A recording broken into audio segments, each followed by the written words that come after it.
Hello everyone, welcome back to Buried Files. Tonight we bring you 6 deeply disturbing, true Alaskan small-town horror stories that will make you question what really happens in America's most isolated and unforgiving frontier communities.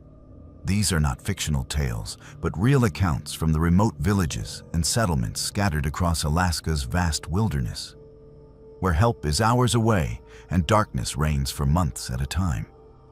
Each story has been meticulously documented through police reports, witness interviews, and local testimonies from communities that still refuse to speak openly about what they experienced. Alaska's small towns harbor mysteries that most people will never hear about, and perhaps that is for the best. If you appreciate genuine horror content rooted in verified events that will keep you awake at night, subscribe to Buried Files and hit the notification bell so you never miss our latest deep dives into real darkness. After you hear these chilling accounts, we want to hear from you in the comments below about your own experiences with the unexplained. Now, settle in as we explore the terror that lurks in Alaska's forgotten towns, where isolation breeds secrets and the cold is not the only thing you need to fear.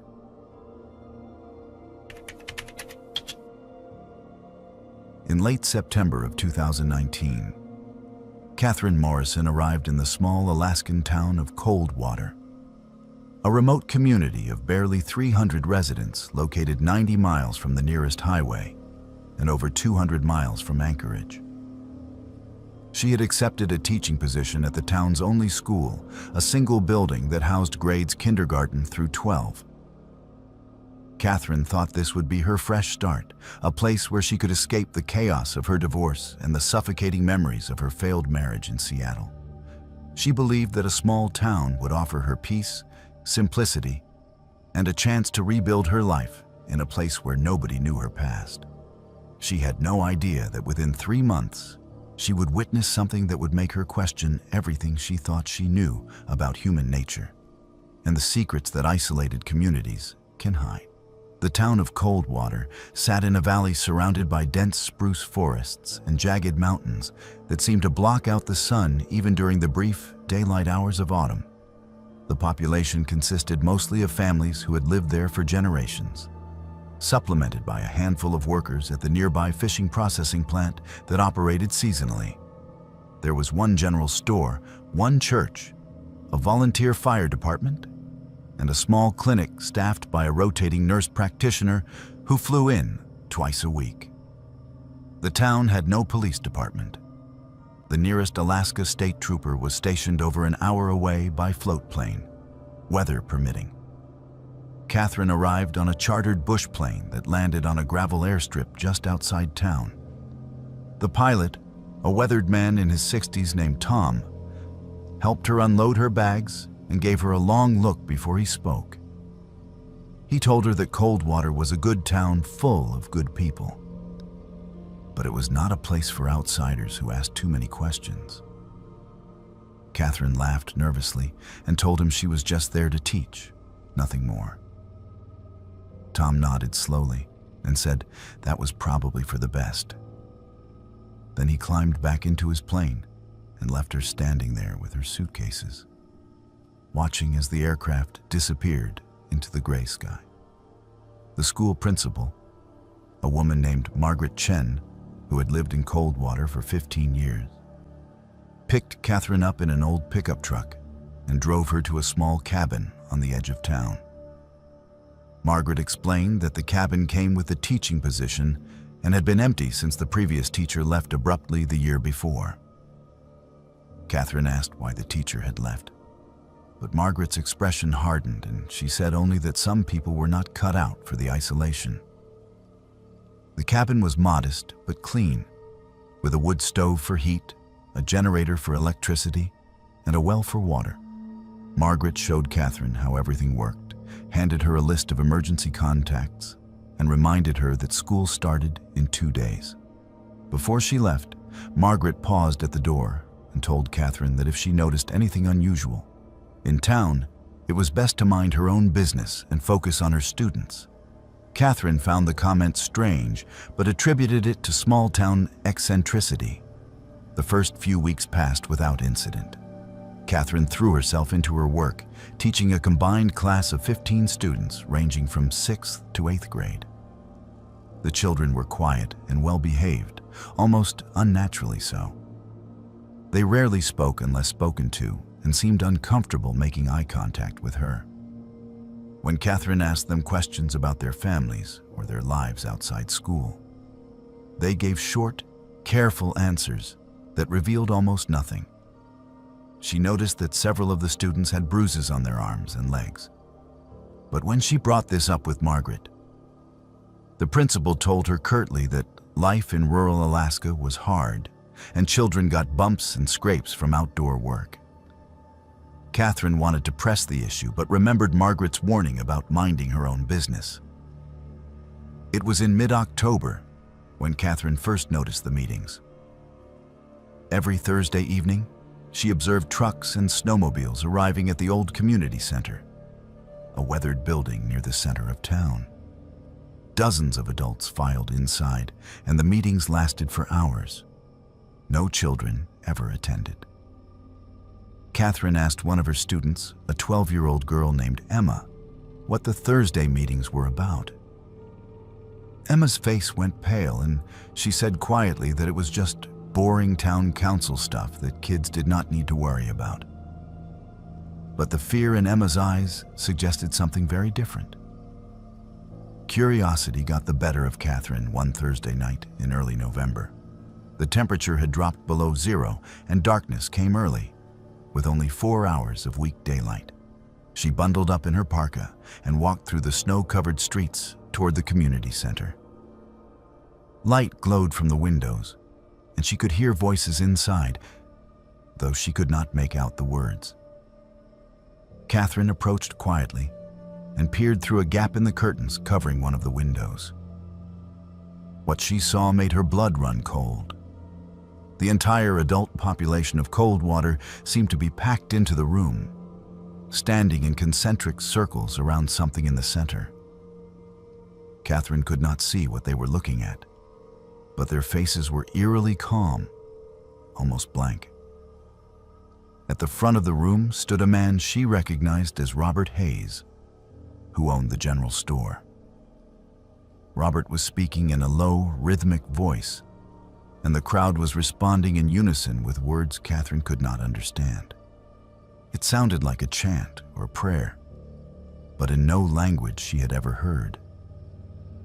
Then the crowd parted slightly, and Catherine saw what was in the center of the circle. It was a teenage boy, perhaps 16 or 17, sitting in a chair with his head bowed. Catherine recognized him as David, one of her students' older brothers. His wrists were bound to the arms of the chair with thick rope. As Catherine watched in horror, Robert approached David with something in his hand that gleamed in the lamplight. It looked like a knife. Catherine's instinct was to scream, to bang on the window, to do something to stop whatever was about to happen. But a hand suddenly clamped over her mouth from behind, and another hand gripped her arm with brutal strength. A voice whispered in her ear, low and urgent. It was Margaret. The principal hissed that Catherine needed to be silent and come with her right now if she wanted to live through the night. Terror overrode Catherine's impulse to fight, and she allowed Margaret to pull her away from the window and drag her quickly through the dark streets back toward her cabin. Once inside, Margaret locked the door and closed all the curtains before turning to face Catherine. Her expression was a mixture of anger and genuine fear. Margaret told Catherine that she had just made the biggest mistake of her life by going to that window. She explained that Coldwater was not like other towns, that it had traditions that went back generations, long before Alaska was even a state. These traditions were what held the community together through the brutal winters and the isolation that drove other settlements to extinction. Margaret would not explain exactly what the traditions were, but she made it clear that outsiders who discovered them did not leave Coldwater alive. Catherine's mind was reeling. She demanded to know what they were doing to David, whether they were going to hurt him. Margaret's face softened slightly, and she said that David had volunteered, that it was considered an honor in the community. She told Catherine that the boy would be fine, that the ritual was not what it looked like. But Catherine did not believe her. She had seen the fear in David's eyes, the ropes binding him to the chair, the knife in Robert's hand. Margaret sat down heavily in one of the cabin's wooden chairs and rubbed her face with both hands. She told Catherine that she had a choice to make. She could pretend she had never seen anything, continue teaching, and never speak of this again. If she did that, she would be safe. The community would consider her ignorant and harmless. But if she tried to leave town, or if she tried to contact the authorities, she would disappear just like the teacher before her had disappeared. Margaret's voice was flat and matter-of-fact when she said this, and that made it all the more terrifying. Catherine asked what had happened to the previous teacher. Margaret stood up and walked to the door, her hand on the knob. She turned back and said that the woman had been found in the woods 3 miles outside town in the middle of winter, frozen to death. The official report said she had gotten lost during a walk and succumbed to hypothermia. But Margaret knew the truth. The teacher had seen a Thursday meeting and had tried to hike out of town to reach the highway. They had followed her on snowmobiles, taken her clothes, and left her to die in the darkness and the cold. It was meant to look like an accident, and to everyone outside Coldwater, it did. Margaret left without another word, and Catherine stood alone in her cabin, shaking uncontrollably. She wanted to run, to grab her satellite phone and call for help, to do anything except stay in this nightmare town for another second. But she knew Margaret was telling the truth. She was 90 miles from the nearest road through some of the most unforgiving wilderness in North America. Winter was closing in. The temperatures would soon be deadly. Even if she could make it out of town without being caught, she would freeze to death before she reached help. For the next 2 weeks, Catherine lived in a state of constant terror. She continued teaching as if nothing had happened, but she could barely look at her students without wondering what they knew about their town's dark secrets. David returned to school 3 days after the meeting with a bandage on his left forearm. He seemed pale and withdrawn, but otherwise unharmed.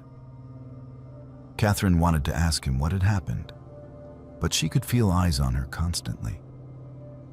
Margaret watched her. Robert watched her. Even the children seemed to be reporting her every move. Then, in late November, Catherine witnessed something that finally made her understand the full horror of Coldwater's traditions. She was walking past the community center late one afternoon when she heard screaming from inside. It was a woman's voice, raw and anguished. Without thinking, Catherine ran to the building and pushed open the door. Inside, she found a scene that would haunt her for the rest of her life. A woman named Lisa, whose daughter was in Catherine's class, was kneeling on the floor, surrounded by a dozen other townspeople. In her arms was a bundle wrapped in blankets, and from the bundle came the weak, mewling cry of an infant. But something was wrong with the baby. Catherine could see its small hand reaching out from the blankets, and the fingers were twisted and malformed. Lisa was sobbing, begging them not to take her child. But the people surrounding her were unmoved. Robert Hayes stood over Lisa with the same blank expression Catherine had seen during the Thursday meeting. He told Lisa that the community had rules, that defective children could not be allowed to drain resources that the whole town needed to survive. He said it was for the greater good. Catherine finally understood. Coldwater did not just have strange traditions.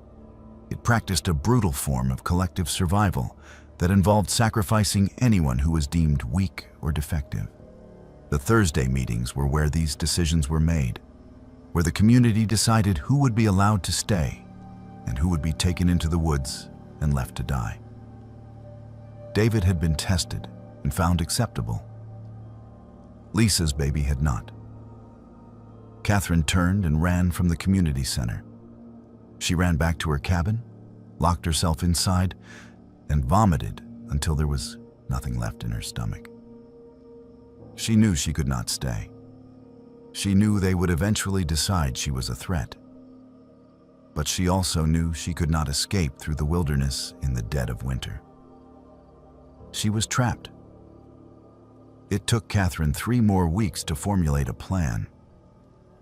She befriended Tom, the bush pilot, during one of his supply runs to cold water.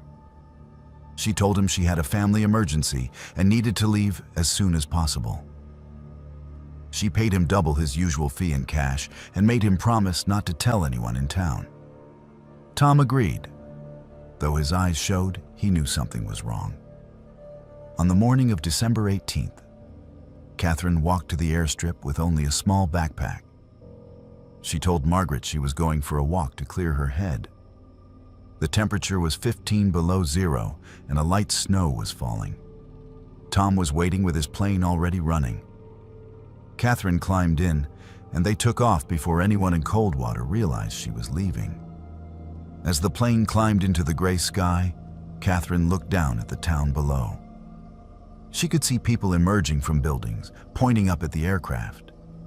She could see snowmobiles starting up, though there was nothing they could do now. She was free. But Catherine never told anyone what she had seen in Coldwater. She never went to the authorities or the media, because Tom had told her something during the flight that made her realize the truth was even worse than she had thought. He told her there were dozens of towns like Coldwater scattered across the Alaskan wilderness, each with their own brutal traditions of survival. He told her that the state knew about them, but did nothing because these communities were so remote and self-sufficient that they were essentially invisible.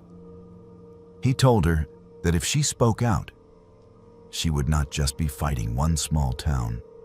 She would be fighting a network of isolated settlements that protected each other and eliminated threats without hesitation. Catherine lives in Portland now, working at a public school and trying to forget. But she still wakes up in the middle of the night, thinking about Lisa's baby, and David tied to the chair, and the previous teacher frozen in the woods. And she knows that right now, in Coldwater, another Thursday meeting is happening. Another decision is being made. Another person is being judged. And there is nothing anyone can do to stop it.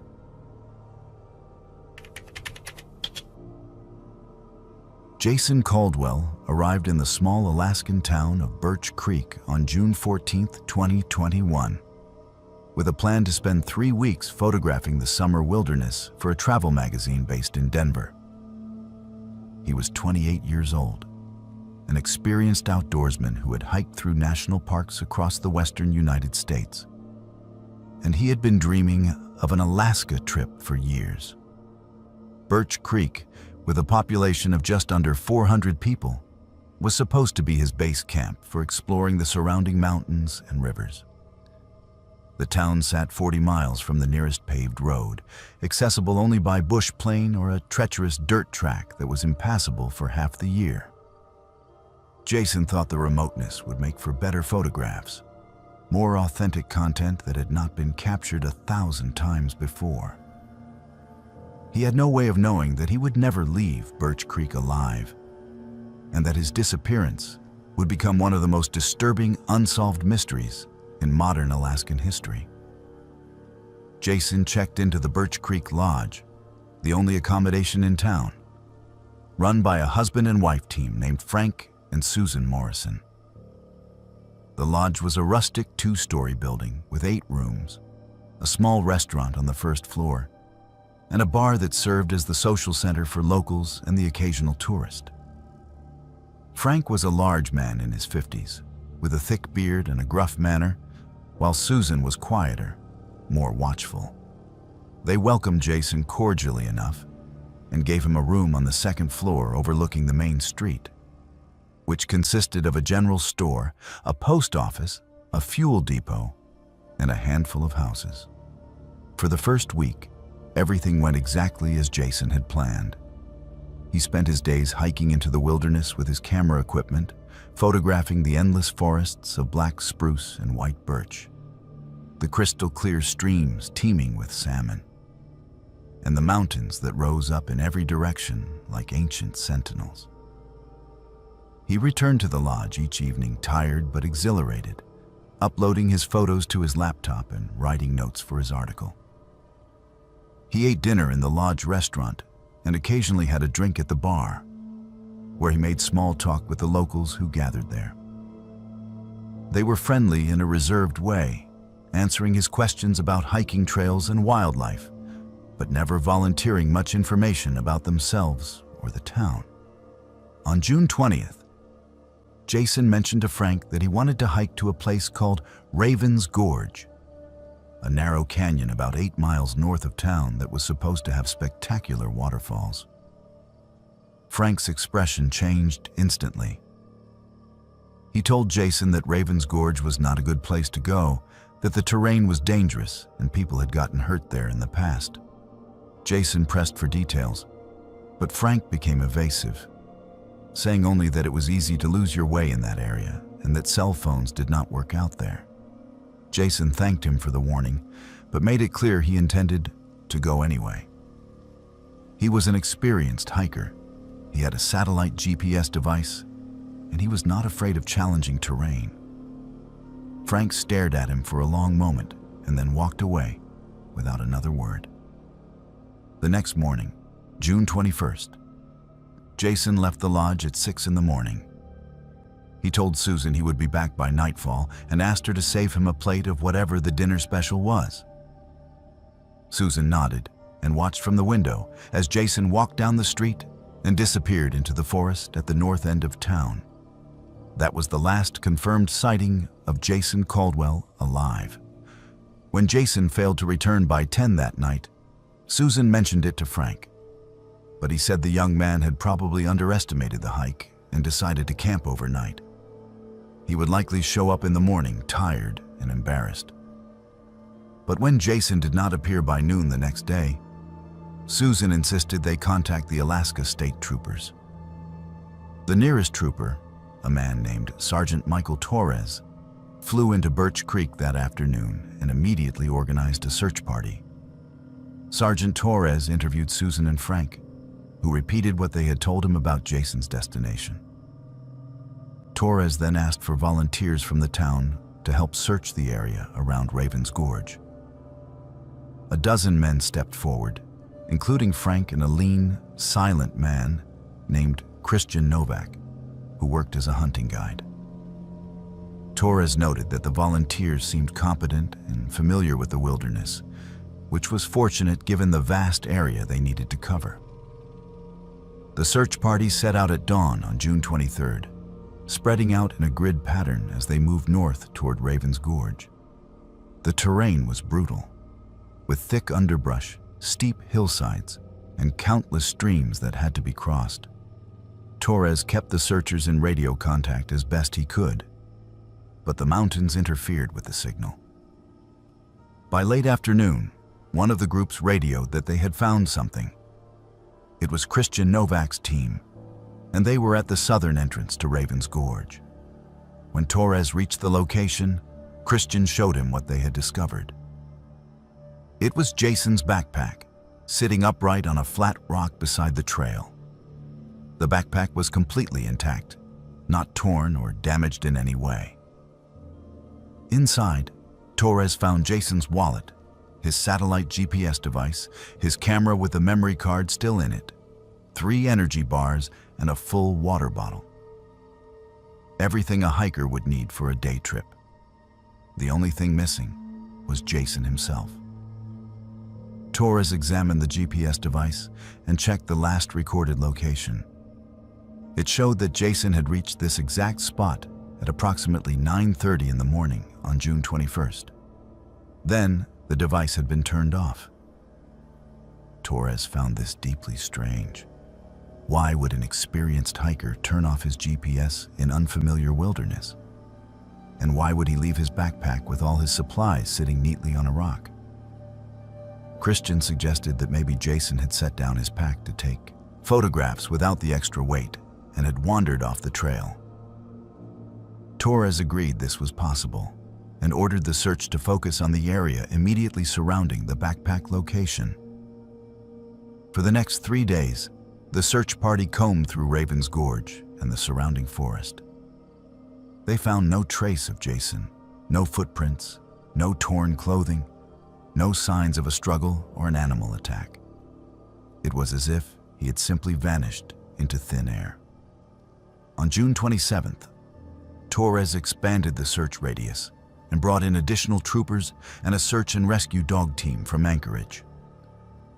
The dogs were given Jason's scent from clothing in his lodge room and led to the location where the backpack had been found.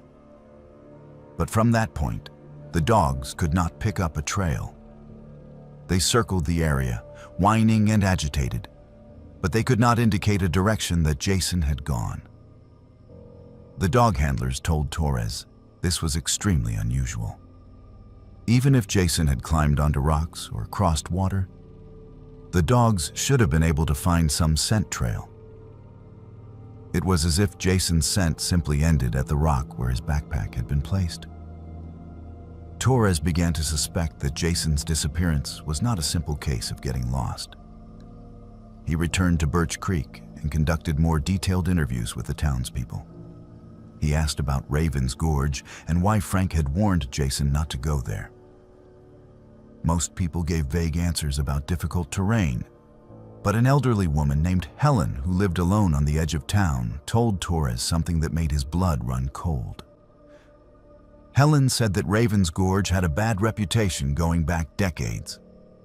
She said that at least 4 other people that she knew of had disappeared in that area over the years, all of them outsiders passing through Birch Creek.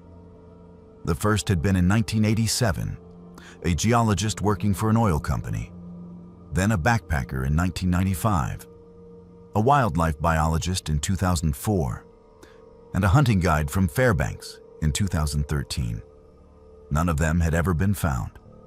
Helen told Torres that the old-timers in Birch Creek believed there was something wrong with Raven's Gorge, something that did not want people there.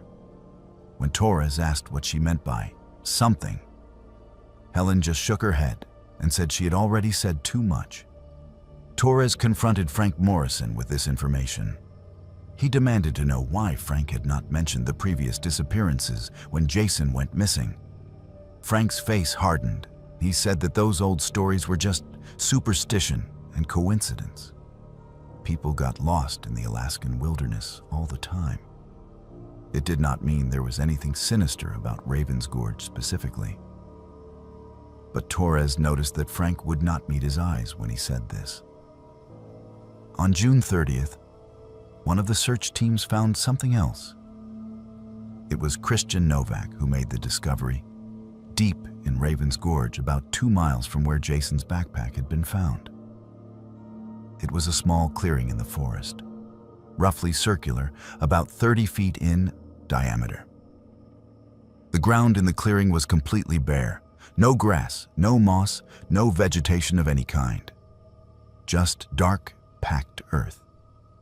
In the center of the clearing was a pile of stones, arranged in a cairn about 3 feet high. And on top of the cairn was Jason's camera. Torres examined the camera carefully. It was undamaged, and the battery still had a charge. He turned it on and reviewed the photographs on the memory card. The last photos Jason had taken showed the forest trail approaching Raven's Gorge, scenic shots of trees and mountains. But then there were 3 photographs that made no sense. They were taken in sequence, time-stamped at 9:45 in the morning on June 21st, 15 minutes after the GPS device had been turned off. The first photograph showed the clearing with the stone cairn. The second photograph showed a group of people standing in a circle around the cairn. Torres counted 12 figures, all wearing dark clothing with their faces obscured by hoods. The third photograph was badly out of focus, as if the camera had been moving or shaking when the shot was taken. It showed a blurred image of hands reaching toward the camera and what might have been a face, pale and distorted. Torres felt his hands trembling as he held the camera. He asked Christian how the camera had gotten on top of the cairn when Jason's backpack had been found 2 miles away. Christian had no answer. Torres then asked if Christian recognized any of the people in the photograph, but Christian said the image was too unclear to identify anyone. Torres did not believe him. The way Christian's jaw tightened when he looked at the photo told Torres that the man knew exactly who those people were. Torres returned to Birch Creek and confronted the entire town at a meeting in the community center. He showed the photographs to everyone and demanded an explanation. He said he believed that someone in Birch Creek knew what had happened to Jason Caldwell and that he intended to investigate this as a possible homicide. The room was silent. People looked at each other, but no one spoke. Finally, Frank Morrison stood up and said that Torres was wasting his time. He said the photograph proved nothing except that Jason had found some old ceremonial site, probably native Alaskan, and taken pictures before he wandered off and got lost. Frank said that if Torres wanted to waste state resources searching for a careless tourist, that was his business. But the people of Birch Creek had lives to live and could not spend any more time on this. Torres knew he was beaten. Without cooperation from the locals, without physical evidence of a crime, and with hundreds of square miles of wilderness to search, there was no way to prove what had happened to Jason. The official search was called off on July 5th, 2021. Jason Caldwell was declared a missing person, and the case remains open, but inactive. But Sergeant Torres did not give up entirely. He spent months investigating Birch Creek from a distance, pulling records and talking to people who had visited the town over the years. He discovered that Helen had been telling the truth about the previous disappearances. 4 people had indeed vanished near Raven's Gorge going back to 1987, all of them outsiders, all of them last seen in Birch Creek. And in each case, the searches had found strange evidence that made no sense. The geologist's boots had been found neatly placed on a tree stump. The backpacker's tent had been found fully set up with all her gear inside, but no sign of the woman herself. The wildlife biologist's notebook had been found with pages torn out. The hunting guide's rifle had been found leaning against a rock, unloaded, with the ammunition scattered in a perfect circle around it. Torres also discovered something else. He found records of land ownership in the Raven's Gorge area and learned that the clearing where Jason's camera had been found was on private property that had been in the same family for over 100 years. The family name was Novak, Christian Novak's family. Torres attempted to get a warrant to search the Novak property, but the district attorney refused. There was no probable cause, no evidence of a crime, just a series of coincidences and a photograph that could be interpreted a dozen different ways. Torres was told to let it go. But Torres could not let it go. He became obsessed with the case, convinced that the people of Birch Creek were protecting a terrible secret. He believed that whatever happened in Raven's Gorge was not random, that it was deliberate, and that Jason Caldwell had stumbled onto something he was never meant to see.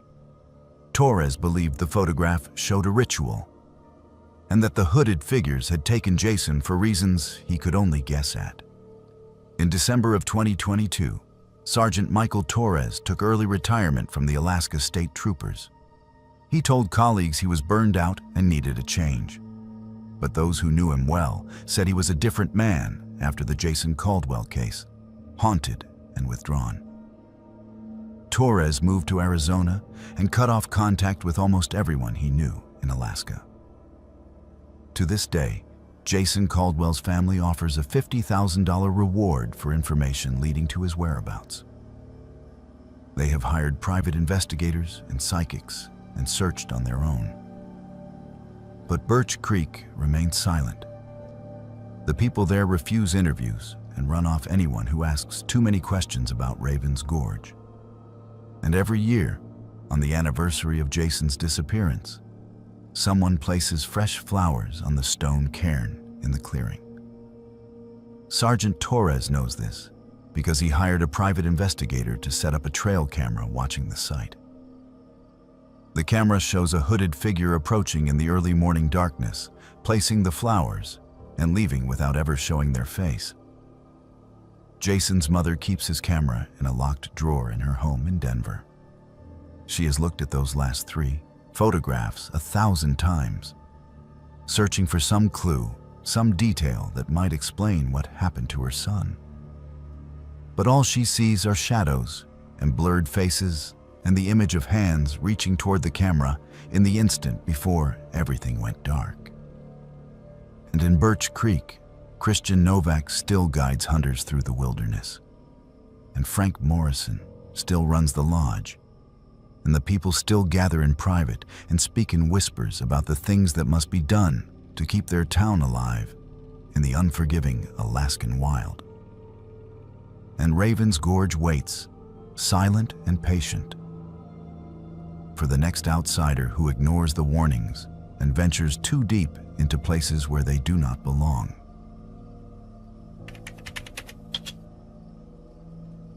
Brooke Sullivan moved to the small Alaskan town of Millers Point in March of 2020, just as the pandemic was beginning to shut down the rest of the world. She had lost her job as a restaurant manager in Juneau and could no longer afford her apartment there. A friend of a friend told her about a cheap rental in Millers Point, a tiny fishing community of 200 people on the coast, where the cost of living was low and jobs at the cannery were usually available. Brooke was 32 years old, recently divorced, and desperate for a fresh start somewhere she could afford to live while she figured out her next move. The rental was a small one-bedroom house at the end of a gravel road, isolated from the main cluster of buildings that made up the town center. The landlord, a man who lived in Anchorage and owned several properties in remote communities, rented it to her for $600 a month, which was all she could manage. Brooke thought the isolation would be peaceful, a chance to heal from her failed marriage and reset her life. She had no idea that the house's isolation would become a prison, and that her neighbor would turn her peaceful retreat into a nightmare that would change her understanding of how evil can hide behind a friendly face. The house was small but adequate, with a wood stove for heat, a propane generator for electricity, and well water that tasted faintly of iron. The furniture was old but functional. The windows were drafty and the floors creaked, but Brooke had lived in worse places. What mattered most was that it was hers, at least for as long as she could pay the rent. The nearest neighbor was about 200 yards away through a thin strip of spruce trees. Brooke could see the neighbor's house from her kitchen window, a larger and better maintained building with a satellite dish on the roof and a newish pickup truck parked outside. On her second day in Millers Point, the neighbor came to introduce himself. His name was Adam Pierce, and he appeared to be in his mid-40s, tall and lean with graying hair and a quiet, careful way of speaking. He welcomed Brooke to the area and told her that if she needed anything, she should not hesitate to ask. He explained that living in remote Alaska required neighbors to look out for each other because help from town could be a long time coming in an emergency. Brooke thanked him and appreciated the gesture. Adam seemed kind and respectful, keeping a polite distance and not overstaying his welcome. Before he left, he mentioned that he worked from home as a software consultant and was around most of the time if she ever needed assistance with anything. For the first few weeks, Adam was the model neighbor. He helped Brooke figure out how to properly maintain her wood stove when she was having trouble keeping the house warm. He showed her where the best spot was to get cell phone reception, a small hill about a quarter-mile away, where you could sometimes get a single bar of service. He even brought her fresh-caught halibut one evening, saying he had caught more than he could eat and thought she might enjoy some. Brooke was grateful for his kindness and felt fortunate to have such a helpful neighbor in such an isolated place. But then small things started to happen that made Brooke uncomfortable. She began noticing that items in her house were not quite where she had left them. A coffee mug moved from one counter to another. A book on her nightstand that she was certain she had left closed was now open to a different page. A chair in her living room turned at a slightly different angle. Each incident was minor enough that Brooke convinced herself she was misremembering or being paranoid. The isolation and silence of the house were getting to her, making her imagine things. Then one morning in early April, Brooke woke up and found muddy boot prints on her kitchen floor leading from the back door to the hallway outside her bedroom. Her back door was locked from the inside, and she had heard nothing during the night. The boot prints were too large to be hers. Someone had been in her house while she was sleeping. Brooke's hands shook as she examined the prints. They led to her bedroom door and then back to the kitchen, as if someone had stood outside her room watching her sleep before leaving the way they had come. Brooke immediately walked to Adam's house and knocked on the door. When he answered, she told him about the boot prints and asked if he had seen anyone around her property.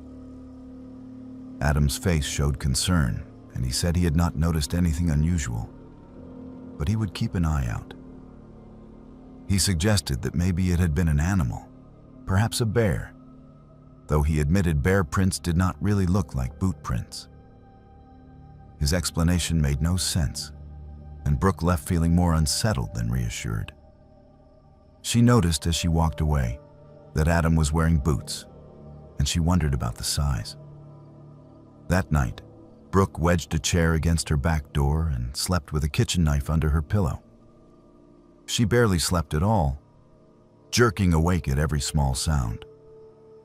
In the morning, the chair was still in place, but when she looked out her kitchen window toward Adam's house, she saw him standing on his porch, looking directly at her window. When he saw her looking back, he raised his hand in a casual wave and went back inside. The gesture felt wrong, almost mocking. Over the next week, the incidents escalated. Brooke began hearing footsteps on her porch at night, soft and deliberate, circling the house. When she looked out the windows, she saw no one. She found scratches on her bedroom window as if someone had been testing whether it would open. Her mail, which was delivered to a box at the end of her driveway, started arriving already opened. And twice she came home from trips to the general store to find her front door unlocked, even though she was certain she had locked it before leaving. Brooke tried to report the incidents to the town's volunteer constable, an older man named Gary, who worked part-time and had no real law enforcement training. Gary listened to her story and said he would look into it, but he clearly did not take her seriously. He suggested she was probably not used to living alone in such a remote area, and that isolation could play tricks on the mind. He told her to install better locks and maybe get a dog for security. Brooke left his office feeling dismissed and alone. She decided to confront Adam directly. One afternoon, she walked to his house and knocked on the door. When he answered, she told him plainly that she believed someone was harassing her and that she suspected it might be him. Adam's expression did not change. He looked at her with calm, unreadable eyes and asked why she would think such a thing. Brooke explained about the boot prints, the disturbed items, the footsteps, the scratches. Adam listened quietly and then told her he was sorry she was having such a difficult time adjusting to life in Miller's Point. But he had nothing to do with any of it. He said that perhaps she should consider moving somewhere less isolated if she was feeling this paranoid and unsafe. The way he said paranoid made it clear he thought she was mentally unstable.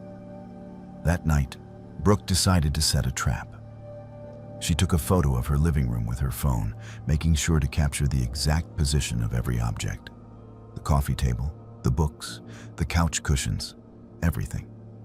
Then she left the house and walked to the general store, deliberately staying away for 2 hours. When she returned, she immediately took another photo. Someone had been inside. The coffee table had been moved 3 inches to the left. One of the couch cushions had been flipped over. And sitting on her kitchen counter was a piece of paper with a single word written on it in neat handwriting. Watching. Brooke felt her chest tighten with fear and rage. She grabbed the note and marched to Adam's house, pounding on the door.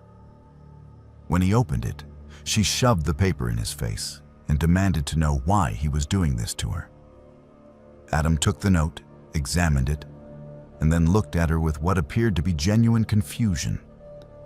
He said he did not know what she was talking about and asked if she had considered that maybe someone else in town had access to her house.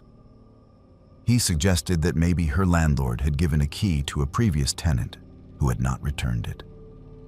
The suggestion was plausible enough that Brooke hesitated, and in that moment of hesitation, Adam smiled. It was a small smile, barely noticeable, but it told Brooke everything she needed to know. He was enjoying this. Brooke contacted her landlord that same day, using the spotty cell phone reception from the Hill. She told him about the harassment and demanded to know who else had keys to the house. The landlord insisted that only he and Brooke had keys, but he offered to change the locks if it would make her feel better. He also mentioned, almost as an afterthought, that the previous tenant had left very suddenly in the middle of the night and had never collected her security deposit. When Brooke asked why the woman had left, the landlord said he did not know, that she had just called him and told him she was never coming back to Miller's Point and to keep the deposit. This information sent a chill through Brooke. She asked the landlord what the previous tenant's name was, and he told her it was a woman named Rachel Dunn. Brooke asked if he had contact information for Rachel, but the landlord said the number he had for her was disconnected. Brooke thanked him and ended the call, her mind racing. She needed to find Rachel Dunn and learn what had happened to her. It took Brooke 3 days of searching online and making calls to finally track down Rachel Dunn. She found her living in Seattle, working at a bookstore. When Brooke called and explained who she was and where she was living, there was a long silence on the other end of the line. Then Rachel asked in a shaking voice if Brooke's neighbor was a man named Adam Pierce. When Brooke confirmed this, Rachel began to cry. Rachel told Brooke everything. She said Adam had done the same things to her, the harassment, the stalking, the gaslighting. It had started small and escalated over months until Rachel was afraid to sleep in her own house. She had tried to report it to the local constable, but Adam was well liked in Miller's Point and had lived there for years, so no one believed her. Rachel said that Adam had somehow gotten a key to the rental house and would come inside whenever she was gone or sleeping. He would move things, leave notes, watch her through the windows. It became unbearable. The final straw came when Rachel woke up one night to find Adam standing in her bedroom doorway, just watching her in the darkness. She had screamed, and he had left without saying a word. Rachel packed a bag and left Miller's Point that same night, hiking to the main road and hitching a ride to Juneau. She never went back. Rachel told Brooke that she later learned Adam had done this to at least 2 other women who had lived in that house before her. The landlord kept renting it to single women because the rent was cheap and they were usually desperate for housing, and Adam kept terrorizing them until they left. Rachel believed Adam got sexual gratification from the fear and power that he was a predator who had found the perfect hunting ground in an isolated town where no one would stop him. Brooke felt sick. She asked Rachel why she had not gone to the police in Juneau or reported Adam to state authorities. Rachel said she had tried, but without proof, and given the remote location, the police had told her it would be difficult to investigate and prosecute. They suggested she just stay away from Miller's Point, which she had done. Rachel warned Brooke to leave immediately, to not waste time trying to fight or expose Adam. She said he was dangerous and the town would protect him, not her. Brooke made her decision that night.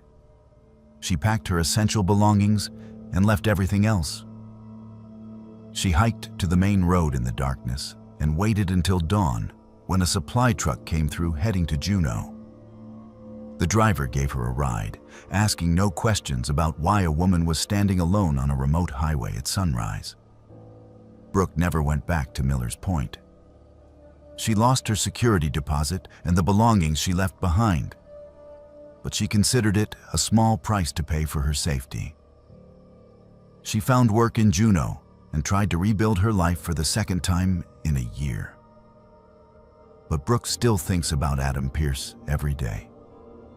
She thinks about the way he smiled when she confronted him, the way he stood on his porch watching her window, the way he had stood in Rachel's bedroom doorway in the darkness.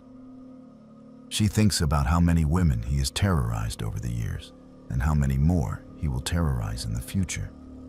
She thinks about the house at the end of the gravel road and wonders who is living there now and whether Adam is already watching them, already planning his next game of psychological torture.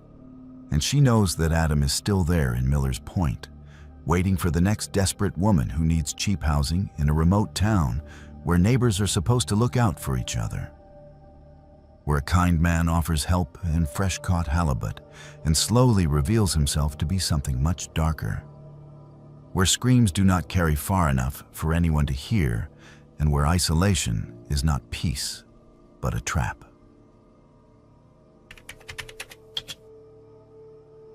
The winter of 2018 to 2019 was one of the coldest and darkest in recent memory for the small Alaskan town of McCarthy, population 250. The sun disappeared for nearly 2 months. The temperatures dropped to 40 below zero, and the snow piled so high that some houses were buried up to their windows. It was the kind of winter that tested the resolve of even the hardiest residents, the kind that made people wonder why anyone would choose to live in such an unforgiving place. But what made that winter truly unforgettable was not the cold or the darkness. It was the fact that 3 people vanished without a trace over the course of 12 weeks, disappearing one by one in a pattern so disturbing that it still haunts those who remain. The first to disappear was Sean Mitchell, a 41-year-old mechanic who had lived in McCarthy for 15 years. Sean was well-liked and reliable, the kind of man who would drop everything to help a neighbor fix a broken snowmobile or repair a generator. He lived alone in a small cabin on the south edge of town and kept to himself outside of work, but everyone knew him and trusted him. On the evening of December 7th, 2018, Sean left the town's only bar around 9 in the evening, telling the bartender he was heading home to get some sleep. The walk from the bar to his cabin was less than half a mile, a route Sean had walked hundreds of times. He never arrived home. When Sean did not show up for work the next morning, his boss went to check on him. The cabin was locked and dark, with no sign of Sean. His snowmobile was still parked outside, covered in fresh snow, meaning it had not been used recently. Inside the cabin, everything appeared normal. Sean's bed was made, his dishes were washed, and his winter coat was hanging by the door. The only strange detail was that Sean's boots were missing. He had apparently left the bar wearing them, but they were not in the cabin, and no footprints led away from the building through the snow. It was as if Sean had simply vanished between the bar and his home. A search was organized immediately, with volunteers combing the route between the bar and the cabin, checking every building and shed along the way. They found nothing. No footprints, no signs of a struggle, no blood, no torn clothing. Sean Mitchell had disappeared as completely as if he had never existed. The Alaska State Troopers investigated and theorized that Sean might have become disoriented in the darkness and cold, perhaps due to alcohol, and wandered off the path into the surrounding forest where he froze to death. But this theory did not explain the lack of tracks or why an experienced Alaskan would become so disoriented on a familiar route in his own town. 6 weeks later, on January 20th, 2019, the second disappearance occurred.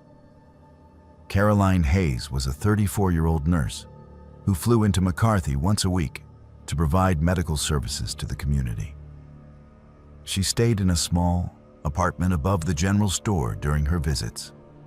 On the evening of January 20th, Caroline finished her clinic hours and told the store owner she was going upstairs to rest before her flight out the next morning.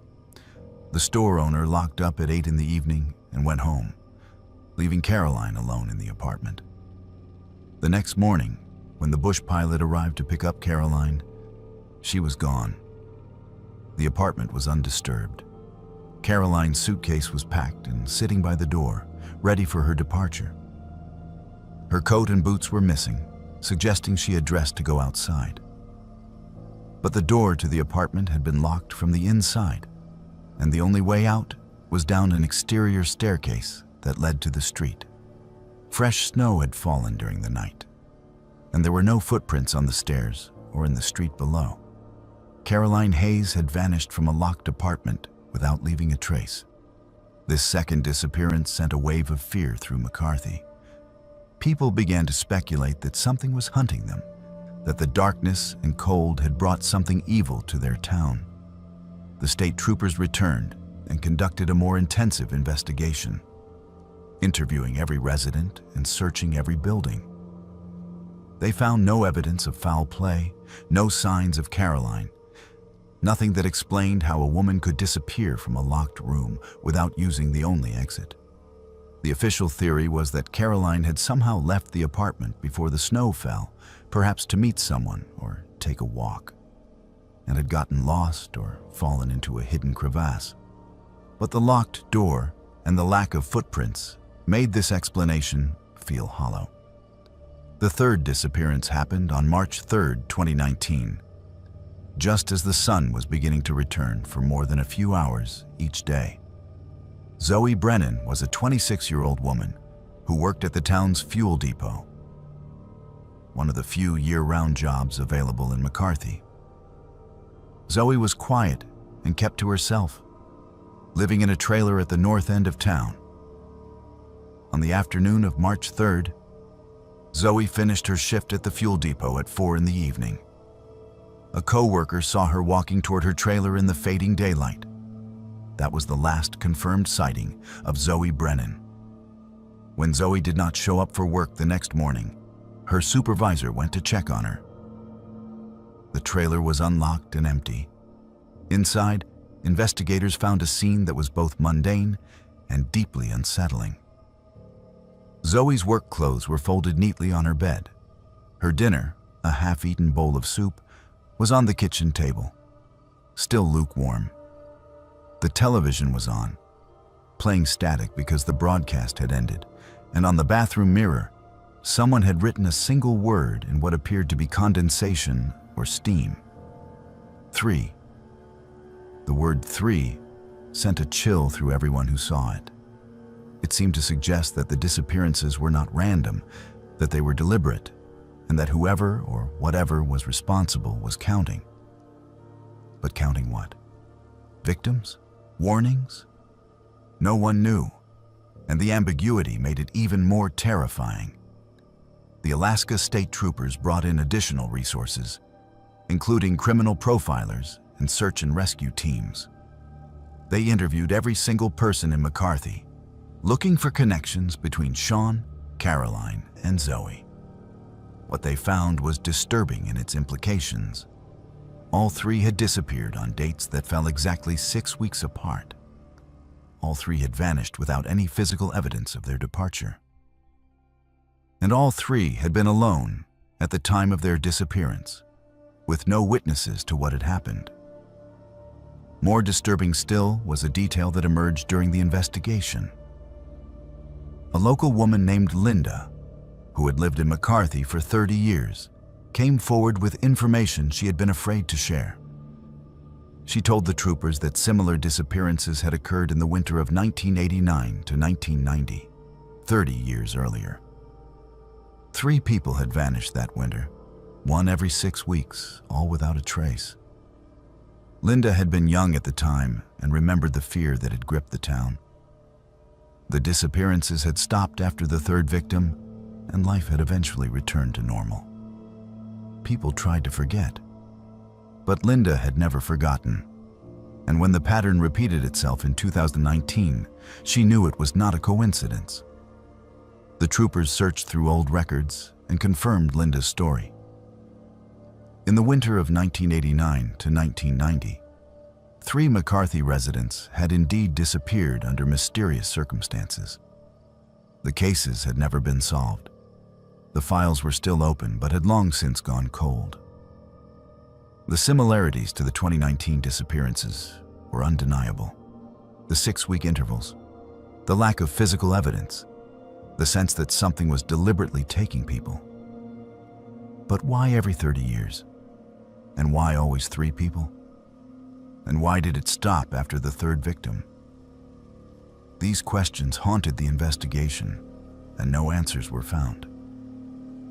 The troopers explored every possible explanation: serial killer, cult activity, human trafficking, even animal attacks.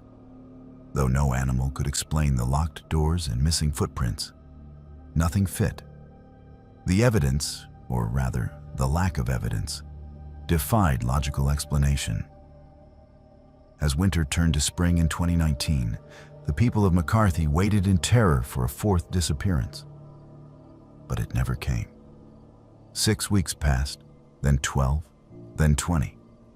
No one else vanished. It was as if whatever had taken Sean, Caroline, and Zoe was satisfied and had moved on. Or perhaps it was simply waiting, counting down the years until 2049, when it would return and claim 3 more victims. To this day, none of the 3 have been found. No bodies, no clothing, no evidence of what happened to them. The official files list them as missing persons, likely deceased due to exposure or misadventure. But those who lived through that winter in McCarthy know the truth is darker and stranger than any official report can capture. And there is one more detail that has never been made public, something that only a handful of people know. In the weeks following Zoe's disappearance, 2 other residents of McCarthy found messages in their homes. One found the word 3 written in frost on the inside of their bedroom window. Another found it scratched into the wooden door of their shed. Both people left McCarthy within days and have never returned. The town still exists, smaller now than it was in 2019. Some families left after that winter, unable to live with the fear and the unanswered questions. Those who remain do not talk about what happened, especially not to outsiders. They go about their lives, work their jobs, endure the long winters. But every December, when the darkness returns and the temperature plummets, they count the weeks and hold their breath and pray that the pattern will not repeat. Not this year. Not yet. And they wonder who will be chosen when it does. Kyle Pearson had worked the night shift at the Harbor Point Fuel Depot for 3 years. And in that time, he had seen just about everything the remote Alaskan fishing community had to offer. He had pumped gas for drunk fishermen at 2 in the morning, helped stranded travelers who had run out of fuel on the isolated coastal road, and dealt with his share of belligerent customers who did not appreciate that the depot was the only source of fuel for 60 miles in any direction. Kyle was 29 years old, saving money to buy his own fishing boat, and the night shift paid a premium that made the loneliness and boredom worth it. Harbor Point had a population of 320, most of whom worked at the fishing processing plant or on the boats that came and went with the seasons. The fuel depot sat on the edge of town, where the main road ended and the wilderness began. A small building with 2 pumps and a convenience section that sold basic supplies. Kyle worked alone from 10 in the evening until 6 in the morning, 5 nights a week. It was monotonous work, but Kyle did not mind. He liked the quiet and the solitude. At least, he did until the night of October 15th, 2022, when a customer arrived who would change everything. It was just past midnight when the headlights appeared on the road. Kyle was sitting behind the counter reading a paperback Western novel and drinking bad coffee from the machine that he had never managed to fix properly. He looked up as a white van pulled up to the pumps. The van was older, maybe 15 years, with no markings or windows in the back. Kyle could not see the license plate clearly through the rain that had been falling steadily all evening. A man got out of the driver's side and walked toward the building. He was in his 40s, average height and build, wearing a dark rain jacket and jeans. Nothing about him stood out as unusual. The man entered the depot and nodded to Kyle without speaking. He walked to the beverage cooler and grabbed 2 energy drinks, then picked up a bag of beef jerky from the rack. He brought the items to the counter and asked Kyle to turn on pump 2. His voice was flat and emotionless, the kind of tone that suggested he did not want conversation. Kyle rang up the items and told the man the total. The man paid in cash, exact change, and walked back outside to pump his gas. Kyle watched through the window as the man filled the van's tank. Something about the situation felt off, though Kyle could not pinpoint exactly what. Maybe it was the late hour, or the man's unfriendly demeanor, or the way the van sat low on its suspension as if it was carrying something heavy. Kyle had developed good instincts during his years working nights in remote locations, and those instincts were telling him to pay attention. When the man finished pumping, he hung up the nozzle and walked toward the driver's door. But before he got in, he paused and looked back toward the depot. For a moment, his eyes met Kyle's through the window, and Kyle saw something in that gaze that made his stomach tighten. It was not anger or fear. It was calculation, as if the man was weighing options and making a decision. Then the man opened the van door and climbed inside. Kyle expected the van to drive away, but instead, the man sat there with the engine running. 1 minute passed, then 2. Kyle could see the man's silhouette through the windshield, unmoving. The van's brake lights glowed red in the rain. Kyle felt his pulse quicken. Something was wrong. He reached for his phone, thinking he should call someone, though he was not sure who or why. That was when he heard it. A thumping sound from inside the van. 3 distinct thuds against metal, rhythmic and deliberate. Then silence. Then 3 more thuds. Kyle stared at the van, his hand frozen on his phone. The man in the driver's seat did not move or react to the sounds. He just sat there, waiting. Kyle made a decision. He stepped out from behind the counter and walked to the door of the depot. He opened it and called out to the van, asking if everything was all right. The man rolled down his window and looked at Kyle with that same calculating expression. He said everything was fine, that he was just checking his map before heading out. His tone was calm and reasonable, but it did not match the tension in his jaw or the way his hands gripped the steering wheel. Kyle asked about the thumping sound, saying it sounded like something was loose in the back of the van. The man's expression hardened. He said Kyle must have heard the fuel pump shutting off, or maybe an animal on the roof of the depot. He thanked Kyle for his concern and said he would be on his way. But he still did not drive away. He just sat there, staring at Kyle, waiting to see what Kyle would do next. Kyle felt trapped between his instincts and his lack of concrete evidence. He could not call the police because someone was sitting in a van at a gas station. He could not demand to see inside the van because he had no authority to do so. But he also could not shake the certainty that something terrible was happening. He stood in the doorway getting soaked by the rain, trying to decide, and that was when he heard the thumping again. 3 thuds. Pause. 3 thuds. It was definitely coming from inside the van, and it was definitely deliberate. Someone was in there, and they were trying to signal for help. Kyle pulled out his phone and dialed the Alaska State Trooper emergency line. The nearest trooper was 45 minutes away, but Kyle did not care. He kept his eyes on the van while he waited for someone to answer. The man in the driver's seat saw what Kyle was doing, and his expression changed from calculation to cold rage. He threw the van into reverse and backed away from the pumps, tires spinning on the wet pavement. Kyle shouted into his phone that a white van was fleeing the Harbor Point fuel depot and that he believed someone was being held in the back of it. He tried to read the license plate as the van sped away, but the rain and darkness made it impossible.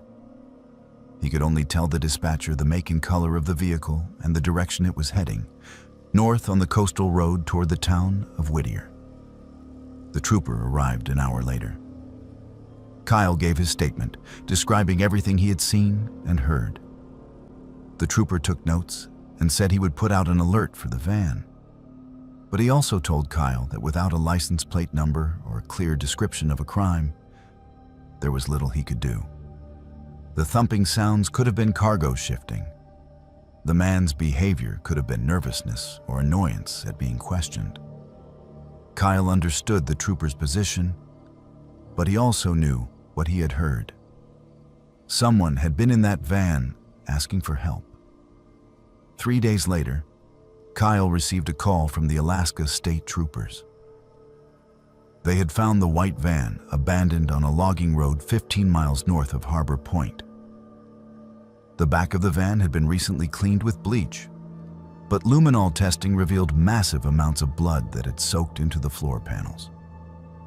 DNA analysis would take weeks, but the troopers believed they were looking at a crime scene.